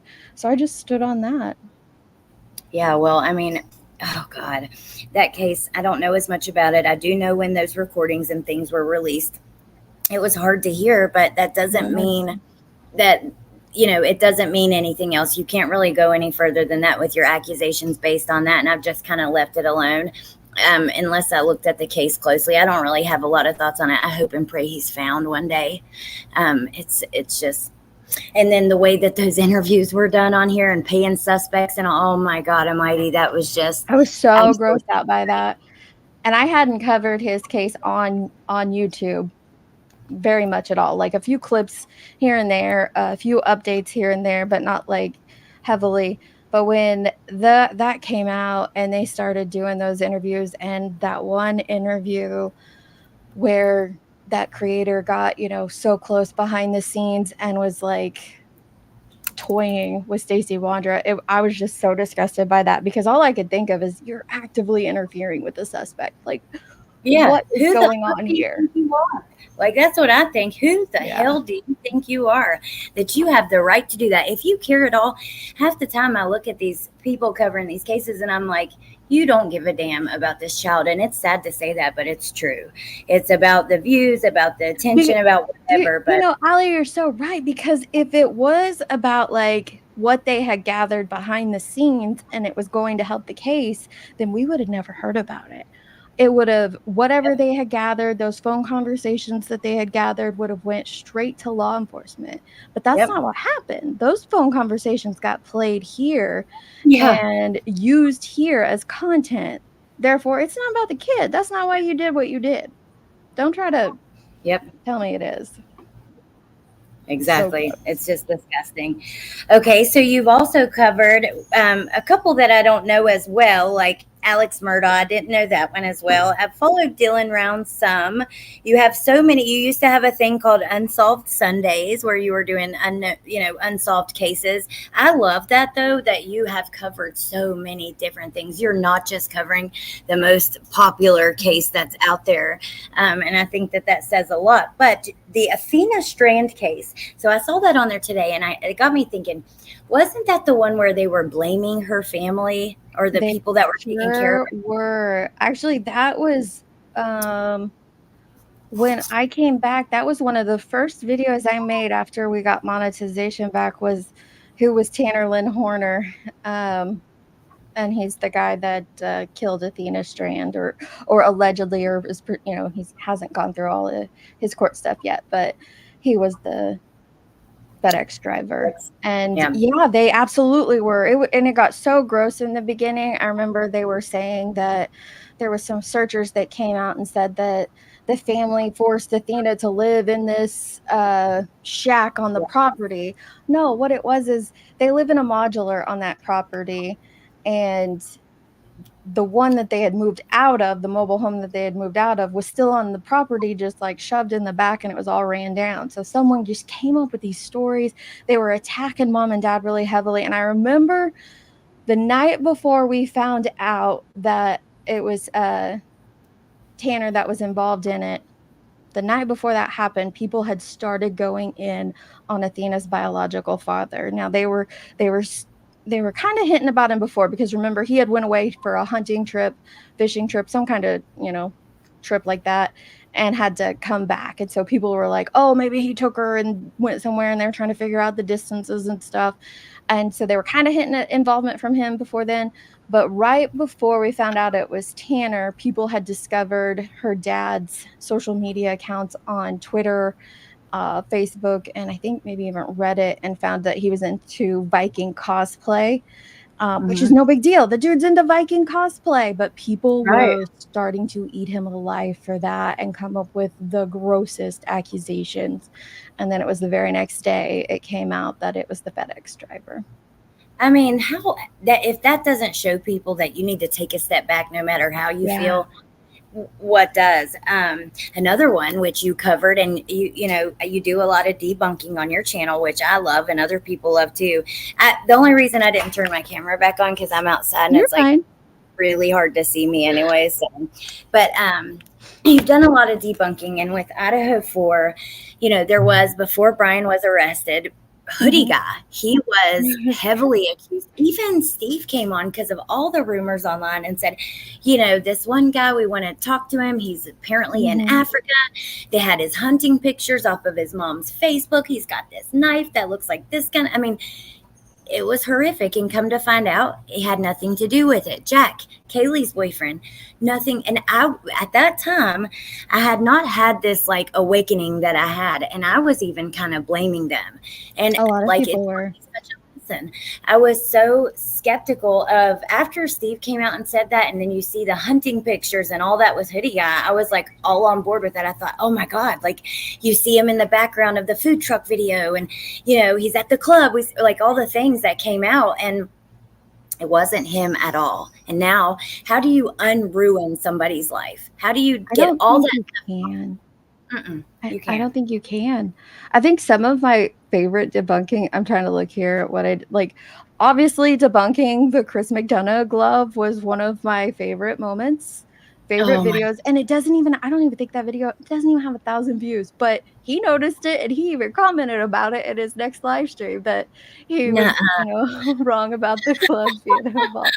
But then he later went on Court TV when there was a glove mentioned in an affidavit later, and someone had asked him on the show because he had brought out finding the glove, and so he later played dumb, was like, oh yeah, it could be that. Like, dude, it's not that. I showed you exactly where that glove came from. That was definitely one of my favorites, doing that, because when he came out and he's like, oh, look at this glove, and I was like, there was so much media there was media there every day. Let's go back and see if that glove was there every day. And I poured through so many pictures and content, and then verifying that picture was on that day, or that drone footage was on that day, before I could. And then there was a day where I found the glove in the middle of the road. In one picture, it's in the middle of the road, and then later that day, it's over by the trash can. So you can actually see through the pictures how the glove, it probably just got kicked up into the yard. Right. I really enjoyed doing that one. Tied to, by this retired police officer, which, I made a video a long time ago. It has like the thumbnail says something about ego on it, but I'll never forget, there were 2 big creators, and he was one, where I was seeing them actively spread misinformation, even though they had been corrected. So one of them I emailed personally, sent screenshots of all the proof, how this is wrong, and she never addressed it. She never said it was wrong. And at the time, I had done an interview with this. There was a young man named Justin from Canada who was found in a pond. Do you know about that story? Why is his life slipping my mind? Well, his best friend and girlfriend were blamed, like they're still blamed, but it's been said that it was an accident. And this creator was huge in showing the house they lived in and all this stuff, and I tried to send her and show her, like, this is wrong, and she never corrected it. And that just said so much to me, because I'm like, dude, why would you not? It's okay to be wrong. We're all human. Like, I'm wrong all the damn time. All the time am I wrong? Yeah, you got to correct it if you know that you're wrong. I don't know. It's just tough. I even debunked Papa Rogers on, what date is this? Where is it? January 1st, 23. Like, everybody was still running with Papa Rogers being Brian Koberger. Oh my gosh, Papa Rogers. I actually call him Papa Rogers in the video because to me he's got 2 P's in there. That looks like Papa, but whatever. People call him Papa. I like going through and doing that stuff. I do find it like you said, I love compilations and I love debunking. I love that too. Because I I think like it's finding the important. truth. I really do. Yeah. I really just like finding the Because truth. the truth matters. It is true crime. Like, thank God some Mhm. people want to know the truth. Patricia says, my nephew's been missing since 2016. And if this was happening around my family, half of them would be in jail because they would not have it. And I am so sorry to hear that. And I can't imagine looking through that lens, seeing all this going on and having a missing family member. It's just awful. Okay, so now I want to get into just quickly. I know that you did a lot of coverage of Heels on the Ground and BHB and JLR. And this expo, like this very detailed video about JLR, but it didn't come without consequences. You have been severely harassed, and I know you've talked about it on your channel. That's the only reason I was going to mention it, but I just want to take a second to say I know that Heels was a friend of yours, and I'm so sorry about what happened to her to Heels in the air. I can't say that without talking about Heels on the ground. I have to. I can't. I know. I just have. I know. She did so much when it comes to that, and I'm not going to go into like mine and Heels past, but if you did know the whole story, it'd be kind of funny to find out where our relationship ended. But because it ended in such a good place, Yeah. and so much communication between us. But the last time I spoke with her daughter was a little over a week ago, maybe 10 or 11 days, and they're doing pretty good. Her daughter and her daughter-in-law are doing okay. Oh my God. Really grieving, but they're doing okay. So I don't know if anybody else has announced that or is made aware of that, but yeah, they're doing the best they can. We'll just put it that. Like they knew it was coming, but it's still it doesn't matter, it's your family. Yeah. And it was still suddenly, even though they knew it was coming. Now, you and Heels both have taken a lot of backlash for putting the truth out about Heels and Heels on the ground.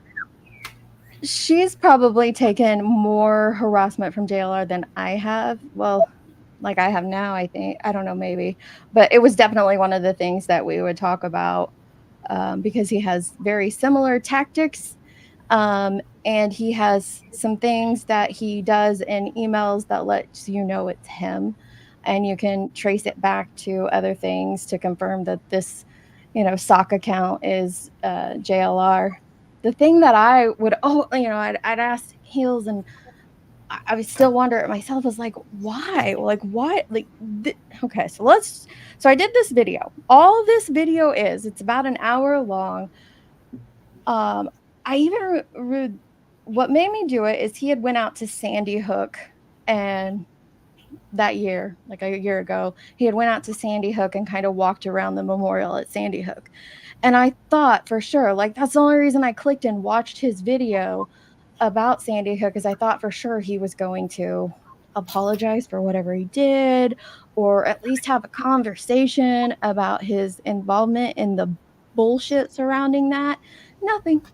He acted as if he had done nothing wrong during Sandy Hook, and I was outraged. So I wanted to do a video highlighting what he did in current time at that time with Sandy Hook and what he had actually done. And when I started digging in, and everything in that video is from news articles and from a few separate Facebook groups, but most of them are from news articles that are linked in the description. But when I started like gathering all the information of what I was going to put in that video, it was just so much. The guy has done so much. And so I thought what I would do is put it in a chronological time frame, because nobody had done that. At that time, Heels had done a lot of content on him. I didn't know that at the time, but she had done a lot of videos on him, but no one had done like a long format documentary timeline. Documentary timeline of his actions. And so that's not even, guys, that might only be about 70% of his trolling actions or nefarious actions. There's so much more that he's done. I didn't even touch on the he has some violent crimes against that he's committed. I didn't even touch on those. I didn't touch on there's some really gross videos of the man out there. I didn't put those in there. I tried to keep it PG and to a brief timeline for people to know that this dude's bad news. The freaking dolls. Oh my God. Like the little dolls. The dolls are crazy. But and then he tells you, and I found that interview where he tells you his plan. And yes, he did harass a lady that he thought was shady. Wow. But he tells you his plan in an interview of why he does what he does and how he trolls the true crime community and how he basically trolls the world. He lays it all out. It's wild, and people still just praise the dude. It just blows my mind. But I put that video out as a premiere. It's like the first premiere I'd ever done on my channel. I wasn't doing lives at the time. Actually, that video is what caused me to start doing lives. But I put that out, and it got really big, right? Like that very first day. And in fact, he commented on it that first day. And he was like, congrats on putting it all together. Like, what? Yeah, it wasn't, I have a screenshot of it somewhere. It wasn't hateful or nasty. It was just like, I think like a laughy face and congrats on putting it all together. The next day, I started getting some weird emails that night, and I had received a couple of trolling emails prior to that from just random people. I think probably Jim Terry before that, but nothing major. Well, that night, the next morning, I woke up to like a ton of emails, and they were wild. But one of them, I didn't know it at the time, ended up being my friend's name was the subject, but I didn't know her last name, you know? So I just saw this name. And her last name's a different name that you wouldn't think of it as being a last name. So I just didn't know what the email was about. But that was the subject line on the outside. And then the inside said, like, we got you now, we're coming for you, or something like that. I just ignored it. Well, then Gavel Geeks came to me a couple hours later and told me that Jonathan Lee Riches was in his Facebook group claiming that she was Deets on the street. And he had started reaching out to her friends and to her family members, and he was posting all sorts of stuff in his Facebook group about her. And he came to that conclusion because I have a Deets Facebook account, and at the time the only friend on there was Gavel Geek, so he thought that meant, oh, you're gonna friend yourself. Yeah, I was just gonna friend myself because it was her real account. Like, I'm just gonna friend myself, and that's that. So I asked her, you know, like, what do you want to do? And she's like, well, what would you do about it? And I said, well, if it was me, I would just go live and have you up on panel and show the weirdo that we're obviously two separate people. And so that's what we did. And that was my very first live. Oh, that's so cool though that it brought you to lives, because I love your lives, like the overnight lives. I do go to sleep early because I always take a gummy to help me sleep, and then it knocks me out. But I love it because the next morning I wake up and I get to do all my little chores around the house, listening. Or to we're you. Still talking. Who knows? Yeah. I was so nervous. I'm like clicking a pin throughout the whole live, and people are like, "What's that noise?" I'm like, "Oh, sorry, I need to quit." And it was just, yeah. But, it is at first. It was very nerve-wracking, but obviously we weren't the same person. But he was harassing her family. It took him a while to figure out who I was, because at this time I was still anonymous. Even that live, I didn't show my face or anything.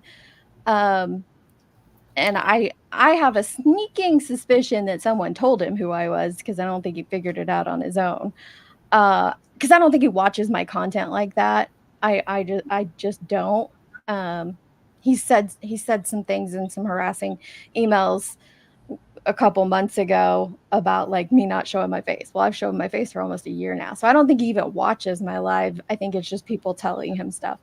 Right. And I don't know how he figured out who I was, but he called my husband's job and left a voicemail on Luke's phone at work. And that was the first time I showed my face, and I was like, look, you're not going to intimidate us, so whatever, keep doing what you're doing, but it's not going to get me to stop. And I barely even covered the guy after that video, like a couple other videos and lives about him, but it's definitely not like a daily thing.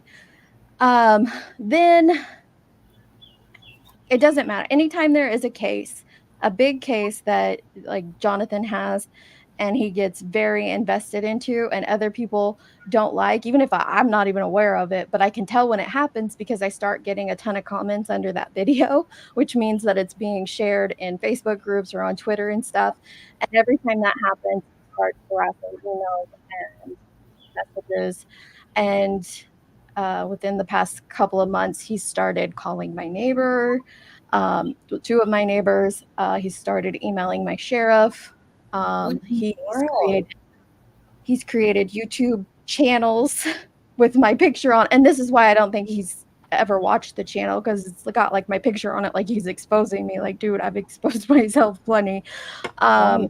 But he is full on doxing. I thankfully was able to have those taken down because he's sharing my city, my husband's full name, Like, everything. I remember some of it. It is just so disgusting. That Just comes voicemail in he left, bursts, though. Yeah. did you hear it?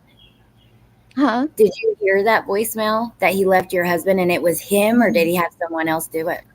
It doesn't sound like him, so I don't know if I can't point that it's actually that one was actually him, because it doesn't sound like him. So I don't know if he had someone else do it, used a voice changer or something like that. But what they said, it's absolutely him.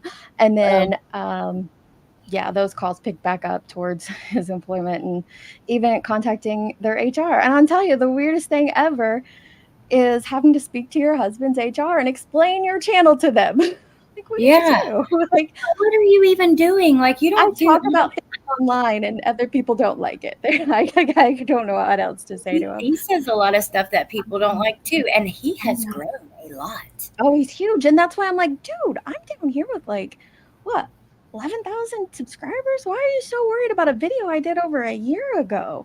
But Yeah. I think it's just under his skin that that's the video people share when Yep. he gets, up to crap in a case. And so I guess that's why, like, 'cause I don't know why he went so hard on heels for that stuff too. And he's done, like, I know some of the things that he's done to her. She never spoke on him publicly, so I'm not going to speak on him publicly. But some of the Yeah. things that he did to her was just as wild, if not crazier. And I Oh don't my. know why. You would think that as busy as he is, as big as his channel is, Yeah. like, that's not what he would be focused on. But it obviously is.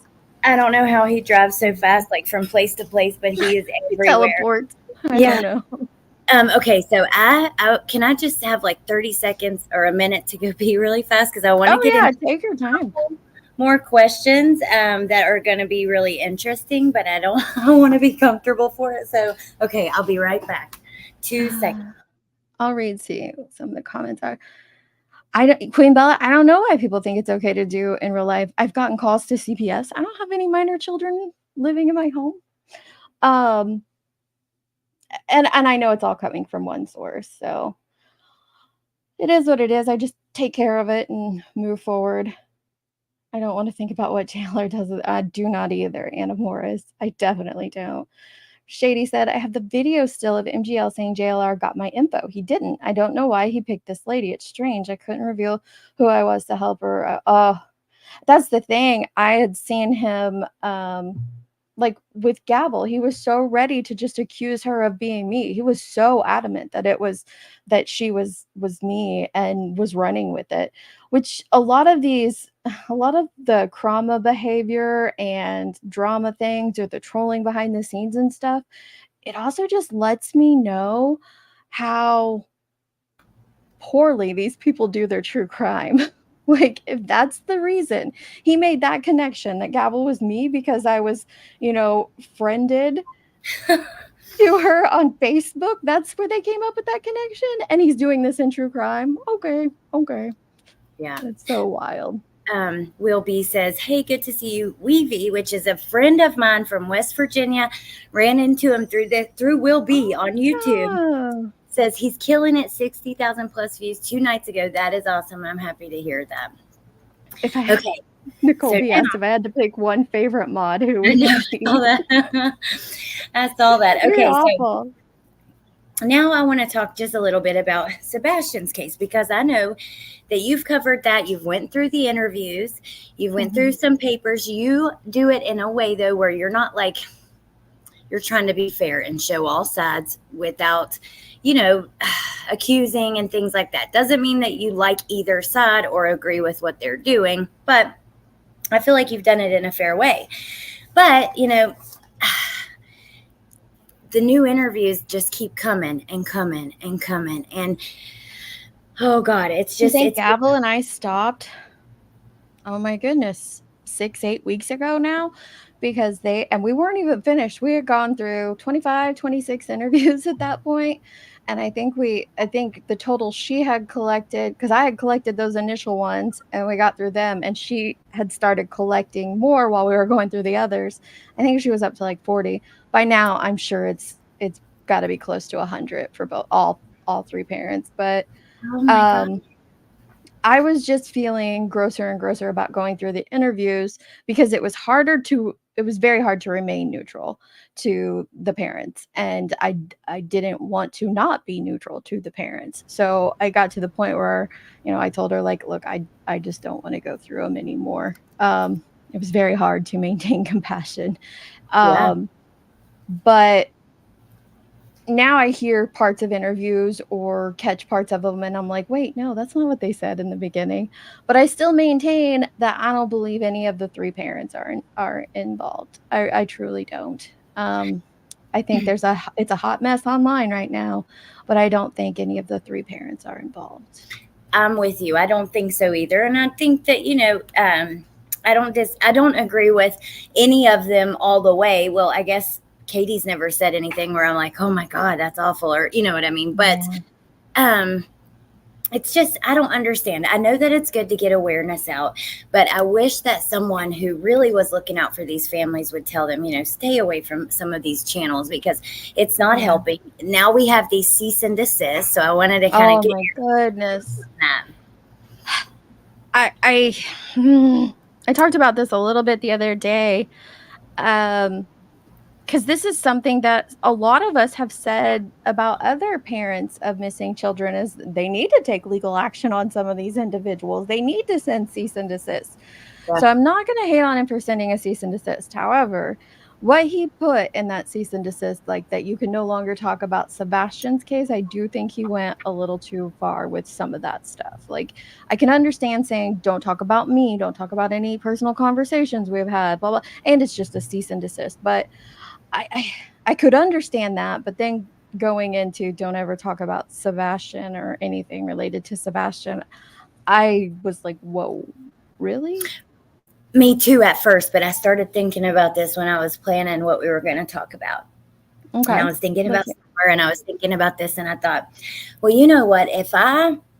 If one of my kids went missing and there was some random person online who was going live about him every single day, never met him, spreading rumors about me, talking shit about me, whatever, I don't exactly know because I haven't watched all the people he sent them to, but I would also be like, how dare you even speak their name? Even though it's good for awareness, just out of anger, you would almost feel like, oh, you like, don't even speak about my child. You don't know him. I'm sorry, but I'm convinced 90% of these creators don't give a damn about the case. And that is so sad, but it's true. And I can see myself getting to that point of anger where I'm like, yeah, no, don't. But I can see why people are upset about it because it's like, duh, you want his name out there and face out there as much as possible. I know. It's tough. I don't think Seth is involved. It goes back to, but he's the parent of a missing child, and I don't know how I would react if my child went missing at all. And I don't know the things that I would do online or offline if my child was missing. Like when people were judging Candace for drinking, like, dude, you probably wouldn't be able to. I'm not even a drinker. I'd probably be drunk all like I would think. I don't know. Like I'd be curled up in a ball in the corner of a room. Like people are like, oh, you should be out searching and doing this. I'd like to think I'd be that parent who was like, you can't stop me. I'm out there every day doing this or that or whatever. But I don't know. Maybe grief would cripple me so much that I would just be in a ball in the corner. I truly don't know how I would react. And I hope I don't ever find out. So I give them leeway there. But Seth has said some pretty despicable things and some pretty unforgiving things about not just about his ex-wife, who he has an obvious disdain for, but about his Yeah. own son. And that is heartbreaking for me to hear. And so I don't know how to cover it with and remain neutral in that situation, because I do want to say things about those points, and I don't Right. think that would be fair of me to do when I try to stand on this hill of not doing that. No, hey, Queen Belly, you can say however you feel. I just, Absolutely. because I don't know. For me, it just feels like at the end of the day, if people don't think he's involved, and then if you are saying you think he's involved, I think that's kind of wrong. Police have said the opposite. It's not okay to accuse people without evidence. But if you don't think they're involved, then what is happening here? We're just kind of sitting around judging their behaviors and their actions. And look, this is the part that really got me. I started thinking about, like, okay, all these people have spoken out about these bad actors and how they will, use and abuse you and use you for money and all this stuff. And he has all these bad people in his ear, and everyone's talking about how awful these people are around him, some of these creators and stuff. And then when he loses his shit, people, I don't know, I feel like no wonder he lost his shit. Look at all the people around him. Look at, and that's the thing is, there's a situation where I like to keep YouTube people at arm's length. I don't like to get in super close with mods, subscribers, or even other creators. I have a very, very tiny online circle of friends, and that just comes from a time period where I call it, like, I peeked behind the curtain and saw some of the things that go on in the background, and I didn't like it, and I don't want any part of it. And I'm not saying any of those people were bad or anything like that. It's just not a space I wanted to be involved in. And I can easily see how this man, and even Chris as well, but Chris and Seth have gotten involved with individuals who have come to them, under the guise of helping find his son. And maybe they were even well intentioned in the beginning. I don't know.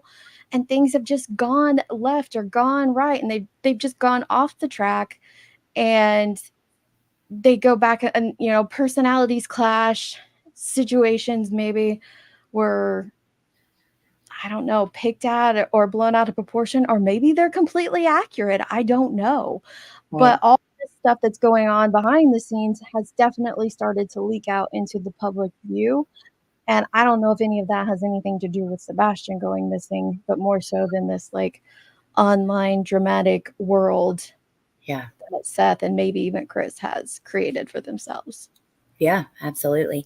Bellis, thank you for gifting 5 memberships. And then I wanted to address Thor's comment. He says, I judge Seth from his own words from all the panel hopping. He's disgusting. And I can totally see why people I feel understand. that. But for me, I sit back and I think, well, if I feel that way, what is the point in talking about it day in and day out and just talking about everything he does? It's just keeping the attention on him. It's not helping Sebastian. There are so many bad people out there that I could sit around and talk about. There are so many bad things happening that could be talked about. I just kind of don't see the point. There's so many interesting cases, like the one MJ covered today, and then we spent, hours digging into that. There's Yeah, so many interesting cases out there, and I hate saying interesting like that because someone's gonna take it and twist it, but you know what I mean. Like, and they deserve to be talked about too. And I'm not saying people should stop talking about Sebastian's case at all, because that'll be another thing that is twisted into. I just wish a few more would have. I wish the energy that they brought to Seth, they would give that same grace to Chris and Katie. And I wish the grace that some give to Chris and Katie would give that same grace to Seth. I just wish that they were even across the board. I have no issue with people pointing out, wait, you're saying today X, Y, and Z, but at the beginning of this case, you said it this way. yeah, What changed? That doesn't mean he has any involvement in his son's disappearance, but generally curious, like, wait, were you lying then? You lying now? Are we misunderstanding it? Like, what is it? yeah, Because I don't think there's a problem in asking the questions or discussing these things or even speculating or having theories. But I do think it becomes a problem when we start to accuse and yeah, blame and just call them nasty names. Like, what's that going to do? Yeah, what does it do? And if you're that angry, like you don't even know these people. I don't know. It's just I bizarre. know. But like Chronicle says, this is a great point. They say it's bashing Seth every day and the name calling and the awful words. Chris and Katie are even giving I him grace. know. That's So so true, Shady. So true, Shady. Like, if Chris and Katie can give them great, and dude, they, out of all the people in the world, yeah, you would think they would give him the least, and they seem to be giving him the most when it comes to what we see online. I wish there was someone in his life that would reel him in. I was hopeful that Tony was going to be that person, and then that hope was quickly, removed when we found out what Tony's about. But it is heartbreaking, and I feel like it kind of reminds me of how I feel about Brandy and Tyler, and how so many people were attacking them in the beginning based on the information that they were giving us, and people were looking at the information that they were giving us and saying, "Oh, these two are guilty of something." I can see people doing that now with Seth. Why can't we just look at it and say, "Oh, this doesn't look good. I got questions. Maybe they can give some answers, but let's hold exactly. off from attacking and see what happens a little while down the road." Well, it's just like that. I didn't know I was I on a agree, live. Like, Maniacs.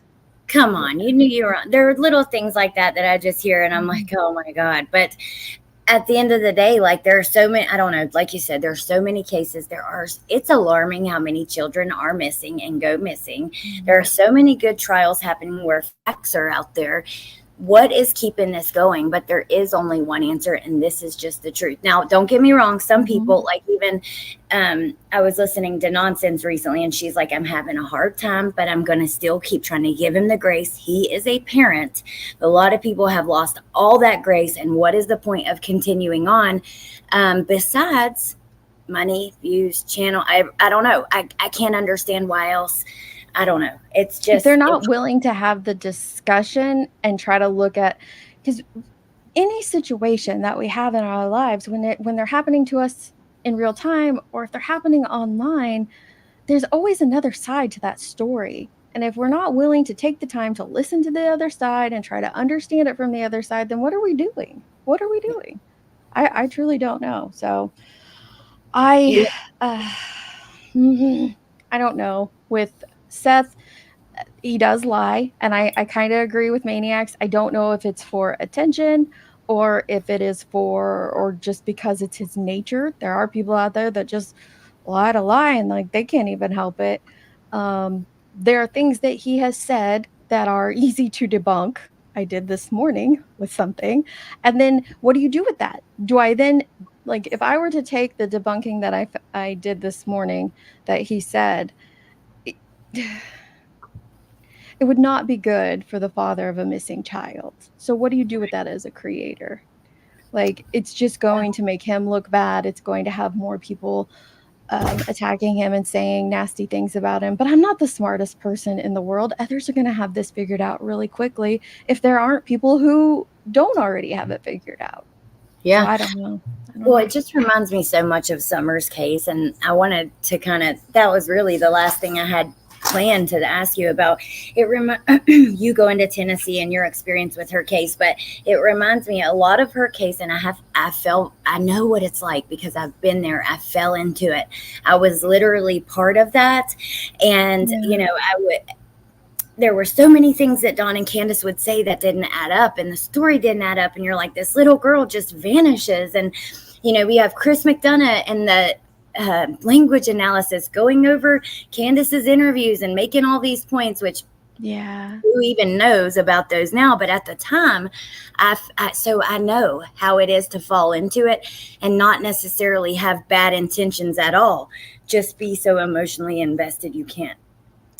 I think with Yeah. Summer's case, the reason that I can be so objective about it is because I came into it later, almost 6 months after she went missing, before I had heard about it and started, Oh wow. digging into it and watching all the things. And in that 6 months, a lot had already happened. So I didn't have, like, I just watching how this is going now, I understand.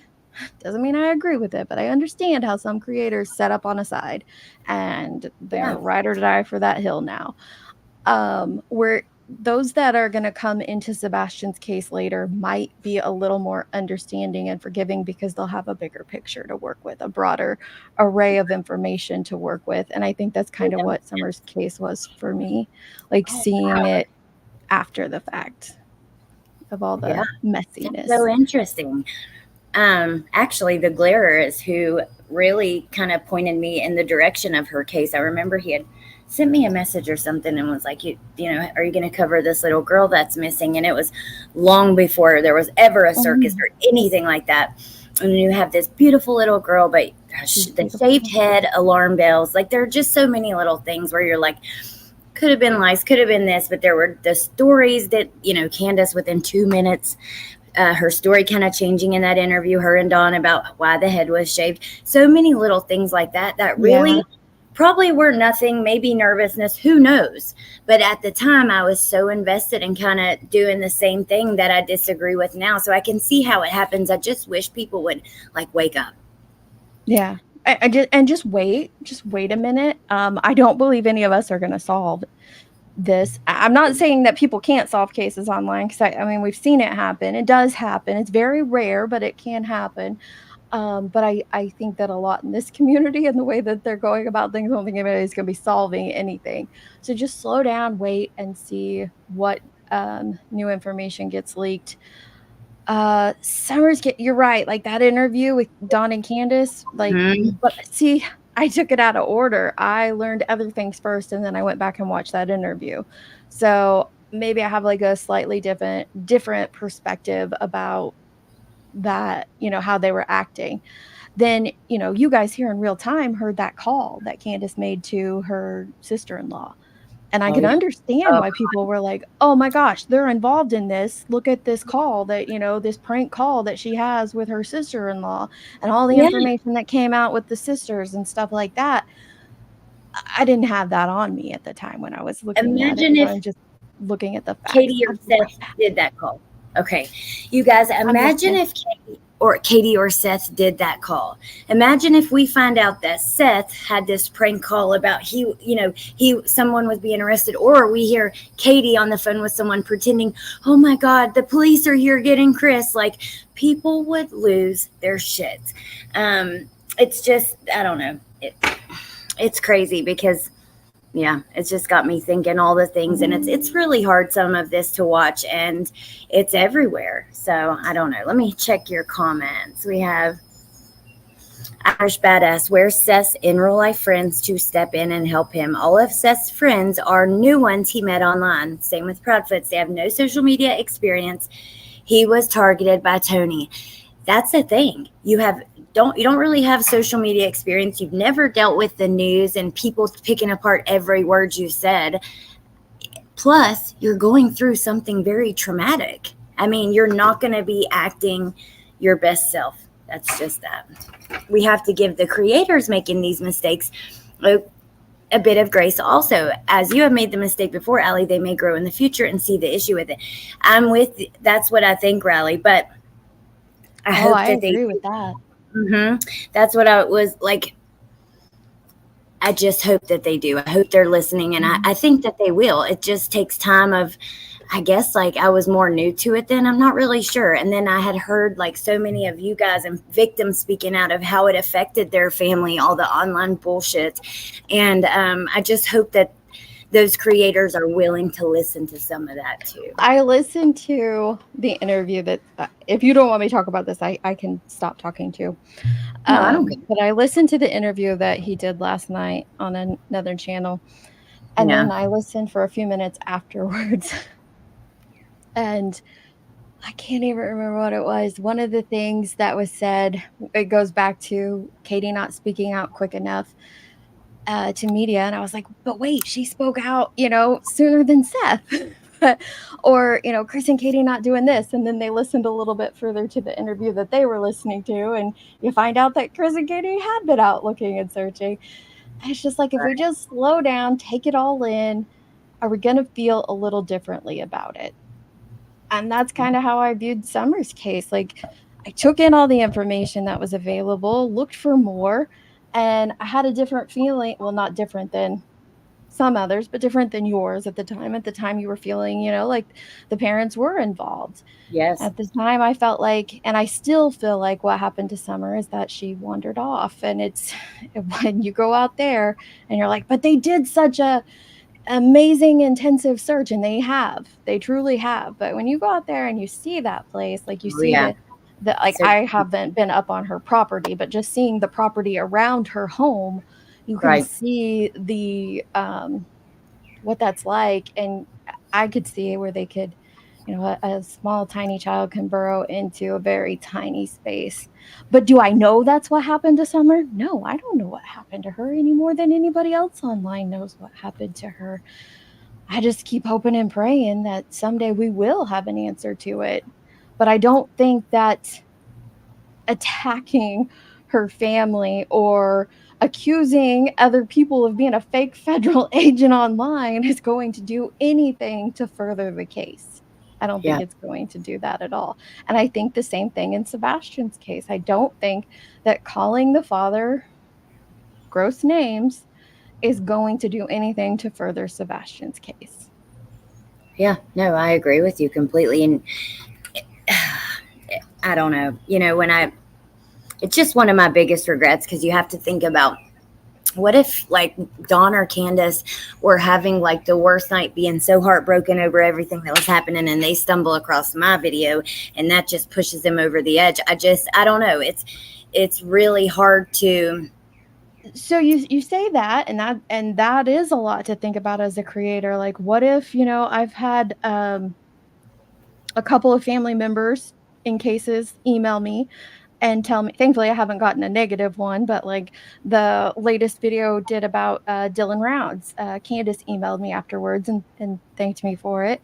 And she's emailed me about a video I did previously too, so it's not like it was the first time she emailed me. But and I never asked them about their cases or anything, but because I just don't think I'd be good at giving an interview or anything like that. But Yes. I've gotten those emails, and I do wonder too, like, what if something I've said like truly hurts a family member? How would they take that? What would they do with it? Is it more damaging? Is it going to be helpful?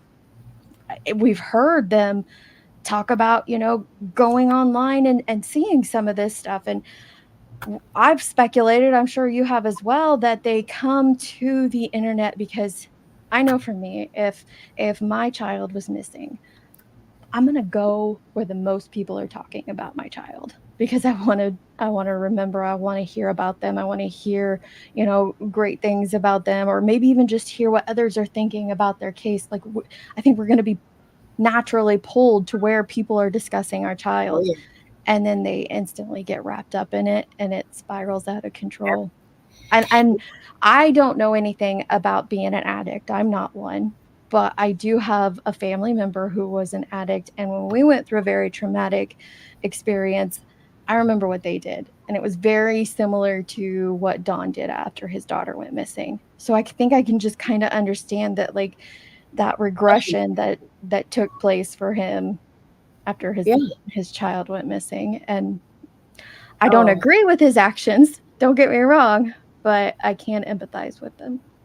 Well, I am an addict. I'm almost 8 years in recovery. I do Mhm. take part in a little bit of ganja. I feel like that's totally different. People can have their opinions, Yeah. whatever. I don't say I'm sober, but I'm in recovery because I don't want to, whatever. It doesn't matter. But I know this. I have no urge to use. I look at who I used to be and I don't even recognize myself. I have worked so hard to get past that, but the one thing that would make me go back is losing my kids. And I can get, because you know what? I know all it takes is a few minutes to not really feel or think about stuff as much as you are. And yeah, it would just be so easy to fall right back into it. Thank you, Chronicles. I want to say though, now I gotta say I don't think that Dawn and Candace were involved. As many questions as I have, I truly believe there would have to be some evidence of it, and there would And have to be. that's just kind of where I am. I don't feel like they're smart enough to evade local law enforcement, let alone the TBI and the FBI. That's just how I feel about that one. I know others feel differently, but I just don't think that they possess those capabilities. But There would I have to could be be wrong. right? Like something, Mhm. cell phone, I don't know, just something. There'd have to be some evidence. I don't know. And, maybe I'm wrong. And And just the fact that people would talk, like, you just can't keep that a secret long enough. And then, debunking stuff, like uncovering where so many people came in the beginning before I was even around and spreading lies and disinformation on that case, I think is what really fueled a lot of the public perception of it. And when you add that into being a previous addict and how you would react to just the act of your daughter going missing, well, then you fully engross yourself into an online community around it, and you have all these people oh coming God, and saying all these things. It's going to make it even worse. I'm not saying that the man is like a saint, because based on what I've seen, he's not at all. But based on the evidence that we have, I don't think he's involved, yeah. or Candace. But I don't know. I'm not law enforcement. Hmm. I just I And do think so. What happens too, though, is like in a case, because there is a person that I cover, or did a lot of clips on surrounding Summer's case, which was the neighbor who came out and spoke heavily. And when you hear something they say at the beginning, and then you hear lies said later, and then you can compare them and like, wait, why is this person lying? But the more trial watching I do, and the more I watch of people's behaviors, whether it be people through traumatic experiences or just people that we watch online, sometimes people just lie. It's the yeah, craziest thing, and sometimes they don't even realize they're doing it. and maybe not for a reason, you Yeah. know. Scott has a good question. He says, how do you think drama is born in an active case? So I was talking with another creator not too long ago about like what makes a case viral online, and trying to figure out, you know, the elements of a case that make it go so crazy. And I don't think it's, for me personally, or and definitely not in this like little sector, I don't think it's necessarily the case itself. I think it's the people that begin to cover it. I think that there are cases that no matter what the case is about, if certain creators start covering it, then other creators are going to start covering those certain creators. So no matter what the case is, they're going to start doing it, and then that perpetuates the drama. But I do think that there are some cases, like Summers, like Sebastian's, there's no information, or not much information, like all the facts have been put out there, Yep. then that creates this giant void that people want to fill with rumors and speculations. And you have the space to do it because there's not a lot to go off of. And then you add in the family element, and you have someone coming to social media to speak out. And then that gives people, you've got a void to fill, and then you have family involvement. And that right there is just like the perfect mixture for drama, unfortunately, because of conspiracy and speculation and stuff like that. It's a perfect combination. You're exactly I right. think so. Bikram says, would Deets ever consider doing a true crime channel? Which I kind of consider, I think that you do already, but you said you don't. So what do you I think? don't consider it that, because I do cover a lot of, more of the trauma aspect of true crime than true crime itself.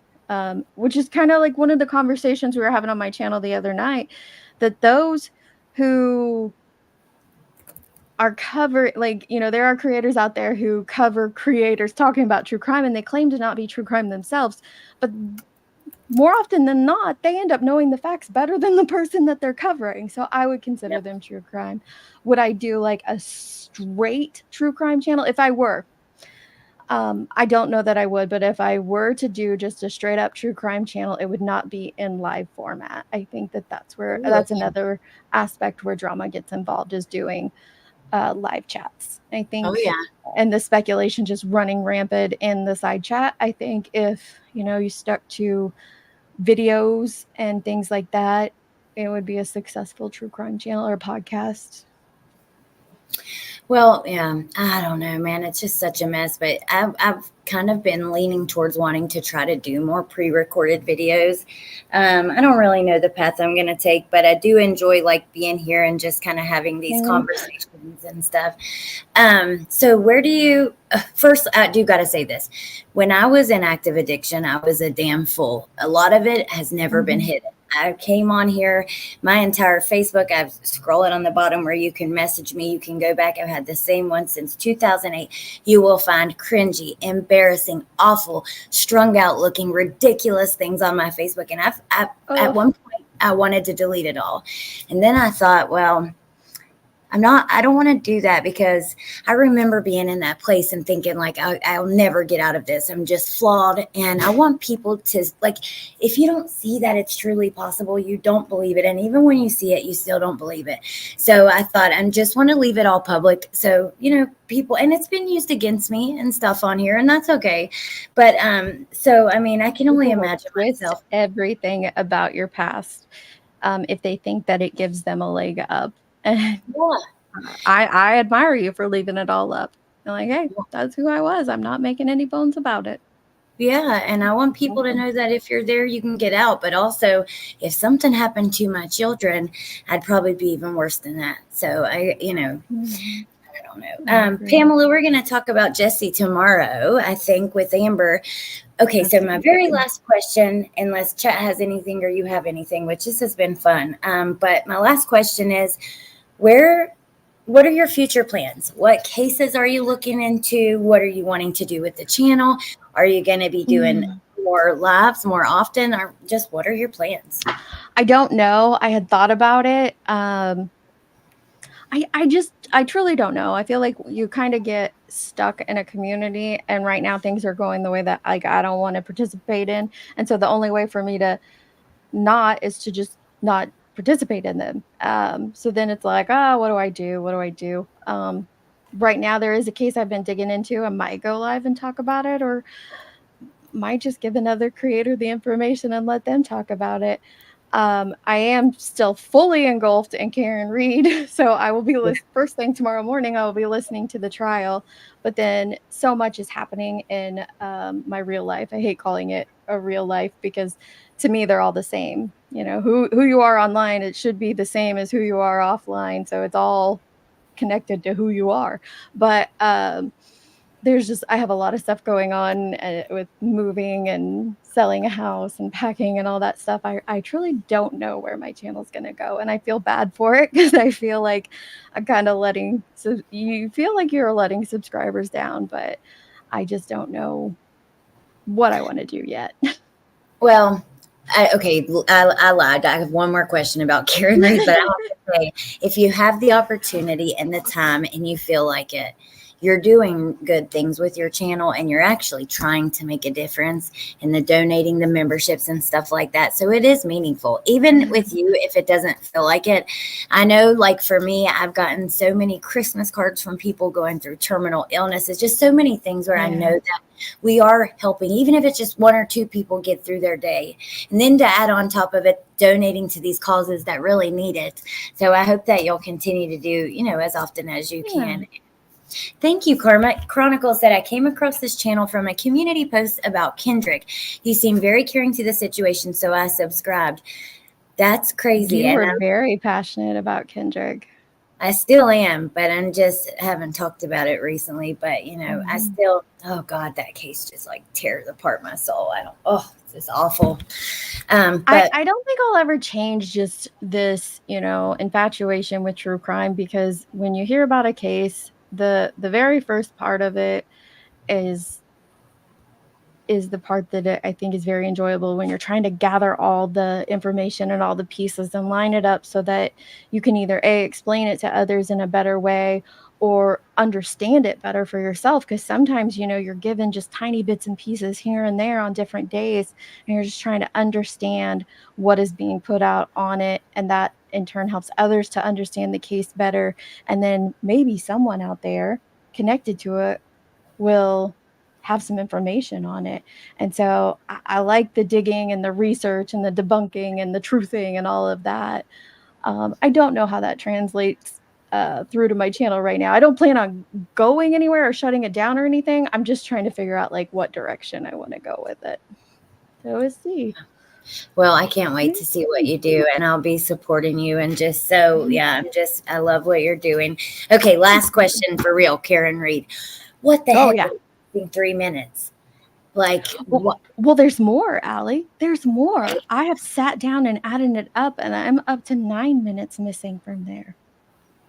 Oh my God, 9 minutes. Yeah, throughout Wow. the whole section that they play, there's 9 minutes missing, and I'm like, okay, I understand. Like they're saying, like there's people out there that are saying, oh, it's a glitch. I can understand the couple second glitches, but the minutes. And Yeah, I get it if it's motion activated. Well, first of all, what law enforcement agency has a motion activated camera in their yeah, Sally Port, or any part of their facility? That's wild. And two, it just compounds like all the weirdness with the investigation of this case that hmm, the defense has pointed out. Like so much stuff has gone wrong. Like the solo cups alone. It's yeah, just wild. yes, And you add that in with now there's some missing footage, and there's already been missing footage. You have the missing library footage, and remember, the Commonwealth is accusing, well, they weren't accusing Karen, but they were insinuating that there was some missing ring footage that Karen had deleted. And then we found out, Thursday at trial that no, the law enforcement officers got the stuff back from Ring, and Ring says on the activity report that nothing was deleted. It's just, oh, it's wild where this one's going. And that's why I've really been tuning into LawTube and hearing their reactions, because they're, yeah. breaking it down for us from a legal standpoint. And I really appreciate that with this Well, case. Emily D. Baker, like I love She's listening to great. her, and Melanie Little. But okay, we were saying before, think of how much could happen, and how long was it? Like 22 seconds. I can't remember that phone call in the middle of the night. 22 seconds. Yeah, 22 seconds. We were like, you could say quite a lot there. 9 minutes. Like Mhm. there's a lot that could happen in 9 minutes. And I'm sorry, A but lot. there are moments where I think maybe Karen did do this, maybe it was an accident. I don't know. But then things like that happen, and I'm like, well, I mean, I'm so, even if she did, their case is so bad. If she did, shame on them, because it's possible she could be found not guilty if she was actually guilty, and it's all because of horrible police work. And yeah, I'm really, So let me tell you something, if you don't mind, okay. real quick before we go, because I got to do some digging into it. Actually, after this live, I'm going to go listen to another live because I'm hoping they brought it up in there. It's Melanie Little, if you don't mind me mentioning it. Melanie Little and Ali Mata from Defense Diaries are getting together to do a live, and they're both really great lawyers, female lawyers, and they're doing a live together. So I think it's about Karen Reed. I think it's gonna be really good, and I'm hoping they mention it in there. But I was listening to Defense Diaries the other night, and Ali got into an argument with her chat, and I was like, "Oh, you're wrong, Ali. That's embarrassing for you." But she wasn't. So that there was the taillight pieces, right? That they Yes. found at the crime scene and they pieced together. Hmm. Initially, we were told that the first taillight piece was found on the night of, January 29th, when the second CERT team comes in to search the scene. They start finding the red plastic and the clear plastic pieces. And so the big argument was that, Cammie, I bet it was good. The big argument was that Trooper Proctor didn't have enough time to go get Karen's vehicle in Dighton, bring it back to the Sallyport, bust out the taillight, and go sprinkle the evidence in the yard, right? That was the big argument. And I agree. I truly do agree. Like you're giving the man a very small window to go plant evidence in, if the vehicle arrived back at this time and the CERT team's already there searching. Well, then we hear from the CERT team, like the head of the CERT team.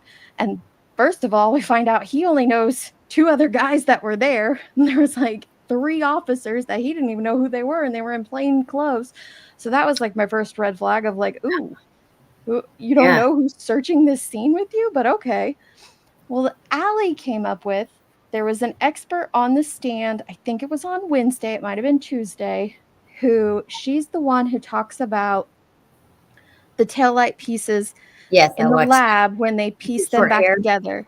Yeah, the Yes. girl with the cute little pixie cut. Yes. She's the one who talks about that. Well, if you look at the evidence log, all the pieces that fit together to form the taillight come from February 3rd and later. So they don't even come Oh, wow. from whatever was found on January 29th. And so that really has me wondering. I want to dig a little more into that, because then that gives them what, 4 or 5 days Yeah. to do. And all those pieces were found by Trooper Proctor, Trooper Buchanan. Let me pause and say his name. Trooper Buchanan, by the chief Berkowitz. All of those pieces were found by those two state troopers and then Canton PD. So I want to dig into that more, because if the pieces that were found on that was a thing that I was always hung up on, like, there's no time to plant evidence, no time whatsoever to plant evidence. But Yeah. if the Unless it pieces was that, found the 3rd. Oh my yeah, God. that fit into the taillight weren't found until February 3rd and later, like, I just got to dig more. And nobody else is, I haven't heard anybody but Allie talking about that. So I want to dig in a little deeper on that one, because that's a little bit of a game changer in my opinion. See, these are the things that even like unsupervised had a comment ago, and it was like exactly what I was saying. It was, I believe Karen did it on accident, but I could never convict her. The red solo cups and leaf blower. Nope. I gotta ask you. So who is this guy? Buchanan, the guy that's gonna finish Buchanan, testing. He's gonna be on the stand again Monday, right? Because I was at the right? beach. The only one I watched was the girl with the pixie cut. That was the only day I caught it, and I watched for like a few, maybe half an hour to an hour at the most, just doing other stuff in my earbuds. So, what was his role? And it's cross examination time, right, on Monday. So yeah, it is cross, and if you want to skip his direct, you can. Although I do think I would listen to like the last 20 minutes of his direct, at least when Lolly shows him the Sally Port footage, so you hear what he initially said and then hear what he says on cross. But Trooper Buchanan is Trooper Proctor's supervisor.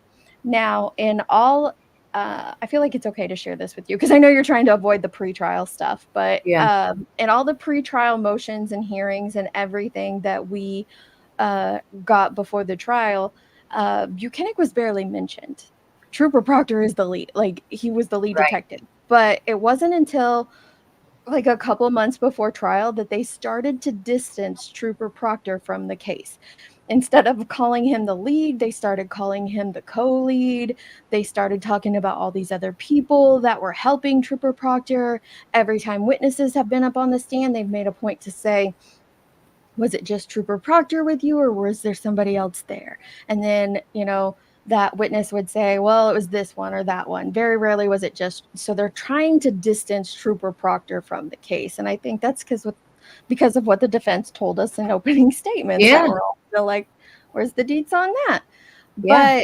But we rarely heard about Trooper Buchanan besides a couple of the initial interviews that he did.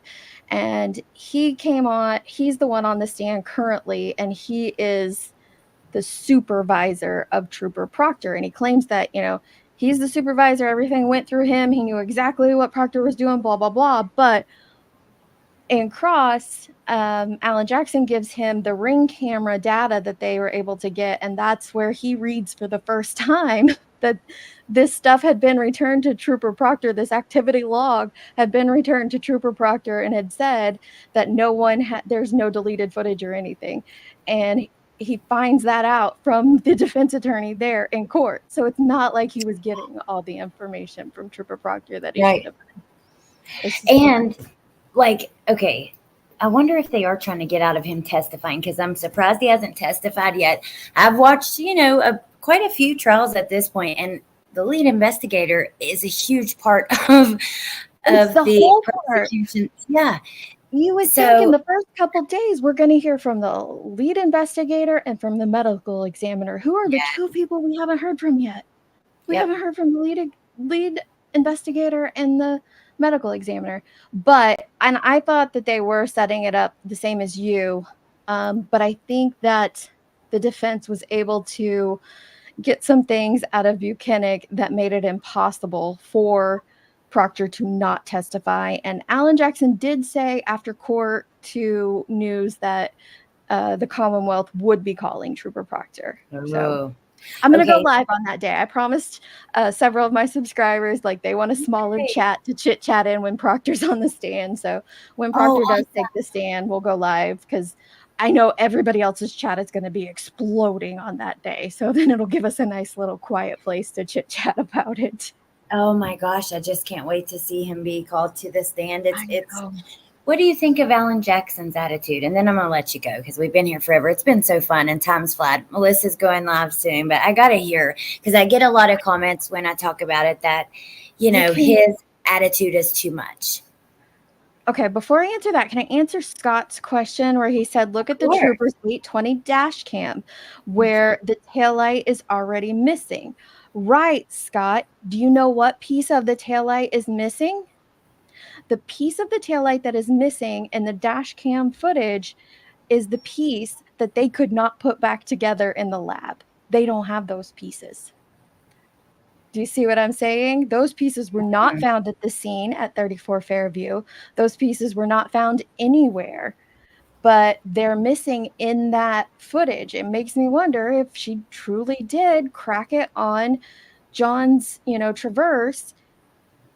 Yeah. Maybe she cracked it there and it fell apart somewhere going down the road or something, but those pieces were never, well, I shouldn't say never found. Those pieces were not connected or put together in any of the other pieces that they had found. And then another thing I had noticed from the Sallyport video, because it's flipped, when it pulls in, most people assume we are looking at the broken tail light when it first happens because the image is mirrored.